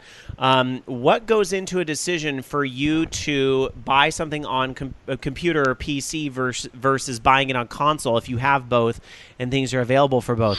I think certainly you hit on a big one about where your friends are playing. I was playing Mass Effect 3 on Xbox, and I bought the PC version just so I could play multiplayer with friends. Granted, I waited for a sale, but that was a big thing with it. Dark Sakura? For me, is it on PC? Yeah? Okay, I'm getting that one. So you always default to PC. Why? Because of my hand. I have a hard time with controller. I mean, I use an Xbox controller to play Skullgirls. But if I have an option to play with keyboard and mouse, it hurts my hand less because I have a thumb trackball. Right. So that's easier for me. Well, I was going to say that control is a big thing too. Controller versus keyboard and mouse has always, historically gone into the decision. Which, do you prefer for first-person shooters and some of those types of games? And a game like Diablo 3, which I talked about earlier, plays very differently depending on which way you want to do it. So you have to kind of weigh that decision. Although the worlds are coming closer together, Final Fantasy 14 on PlayStation 4 allows you to use keyboard and mouse. It's like playing the PC version. Well, there's also the customization thing, like for games that are eventually moddable and hackable. Like all of the bajillion mods I have for Skyrim, or all of the mods I've personally done for Mass Effect 3. So you haven't modded Skyrim enough unless you have the engines from Thomas the Tank in there. No, I'm not going to do that because I would actually like to play the game. I like the one where it turns the big dragons into Macho Man. Oh, yeah. That's my favorite. Every time I think that's a big seller. Just the fact that so many different types of mods come out on PC as opposed to console. I mean, they both have their pros and cons, but for me, that is a big selling point is what mods are available for it. Like with Arma, you had a mod called DayZ, which got so much attention that it's now in its standalone alpha stages. That's a great point, is do you want to mod it? But on the flip side, just to stick up for consoles a little bit, with consoles, sometimes the fact that you can't mod it actually ends up being a good thing. And I'm speaking more about the bench line that, when a game's going to play on console, it's going to be smooth and you're not going to run into any of those issues. Like, didn't you say, Dark Soccer, when you're trying to do Strider on like Dan's one PC, it wouldn't work? Which is he was dumb and had it hooked up to his 3-monitor rig, which he already had the resolution set for 3 monitors. So it's his own fault for not hooking it up to a single monitor. Right. I think also another pro that consoles have is just that seamless interface you have. When you get that game, you've got that disc, you pop it in the console, it's going to run. Right. Most of the frame rate issues are taken care Unless of. Unless it's GTA 5. Right. But, on PC, there is a bit of tweaking and tinkering that goes along with it, which granted a lot of people see as a pro in itself, just because, that's just the thing to do on PC, is just tailor it to your needs, how you want the game to play, how you want the game to look, and it is honestly addicting in and of itself. So, going to the chat room for some of their answers, Shayna Linko says trophies. You don't necessarily have the whole achievement systems on PC, although Steam kind of has that, but I don't know, it's a little different between trophies and Steam. Act Deft in chat says console equals local multiplayer. Yeah, you'd never see a game like Mario 3D World done on PC. That's an experience that really can only be done on console, so that's a true one. Let's see. Dungeon Buster says, if my PC would have run Skyrim, I would have gone that route. Instead, I went console just to be able to play it. However... I actually did find that the interface for Skyrim, being able to mod your interface, especially your menus, makes it far easier to play. Yeah.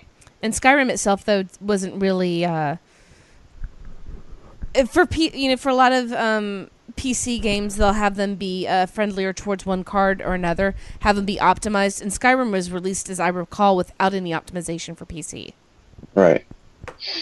And that's just the thing, the ability to, tailor a PC game to your needs, your play style, like I was saying, how it looks is definitely one of the bigger pros of being PC. Granted, you have the cons, like sometimes you don't have the right graphics card, you got to upgrade, you've got to tweak. But to me, it's just like I'm neither here nor there. Like as of recently, I'm in the stages of building a PC, and that's just because as of right now, none of the next-gen consoles, or actually current-gen consoles, rather, are really piquing my interest. I take a look at it, and I'm like, wow, I could build a system with better specs than that. And also, just on a side note, like certain games are just cheaper to, go on the Steam Marketplace, download it, have it instantly, as opposed to going out and buying it on disc. There's definitely a lot to consider, and I think this is a great debate that's going to go on for a very long time. It won't be solved this generation. For the Fallen Dreams, I got to let you go so I can wrap up the show. But thank you so much for calling into the show. Don't be a stranger. No worries. Thanks for staying up late. All right, take care. All right, take care, buddy. Bye. I'm always impressed with you East Coasters that listen to the live show, because I know you guys have to stay up really late. So thank you guys for doing that. Anyhow, we are going to go ahead and close up the Skype line. I'm sorry. It's so funny. Like, nobody called in at first, and then after the first call, it's like the dam broke and everybody was trying to call in. So I'm sorry to those that didn't get through. Please consider emailing us. Participate at orangelaunderadio.com is our new mailbag where you can send an email with your thoughts. I did have one more tweet I've been trying to get to this whole time. For the record, by the way, we did pick up something for my computer today. We picked up a new sound card. Oh?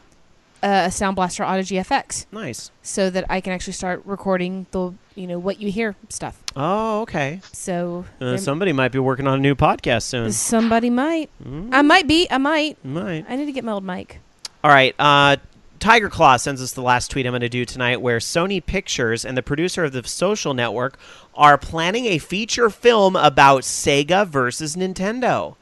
And apparently there's a book out there called Console Wars by Blake J. Harris that talks about Sega, Nintendo, and I didn't even know this was a book. Now I kind of want to read it, just because I don't know. I like reading these kinds of things, even though we all live through it. But yeah, Sony Pictures is apparently doing this as a movie, calling it a behind-the-scenes business thriller. This could be interesting. Chronicles how Sega, a small, scrappy gaming company led by an unlikely visionary and a team of rebels, took on the juggernaut Nintendo and revolutionized the video game industry. Scrappy. Interesting. Scrappy. Happy Scrappy. Yeah, but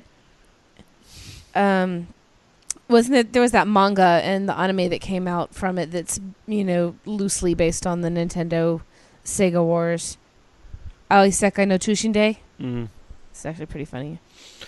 All right, well, that's going to do it for the Skype line, and that's going to do it for the Twitter. Thank you guys so much for participating with us this week. We are about ready to wrap things up, though, for the night. Unless, Loki, I don't know if you had any other last-minute stories, Loki, while we were doing those calls, but...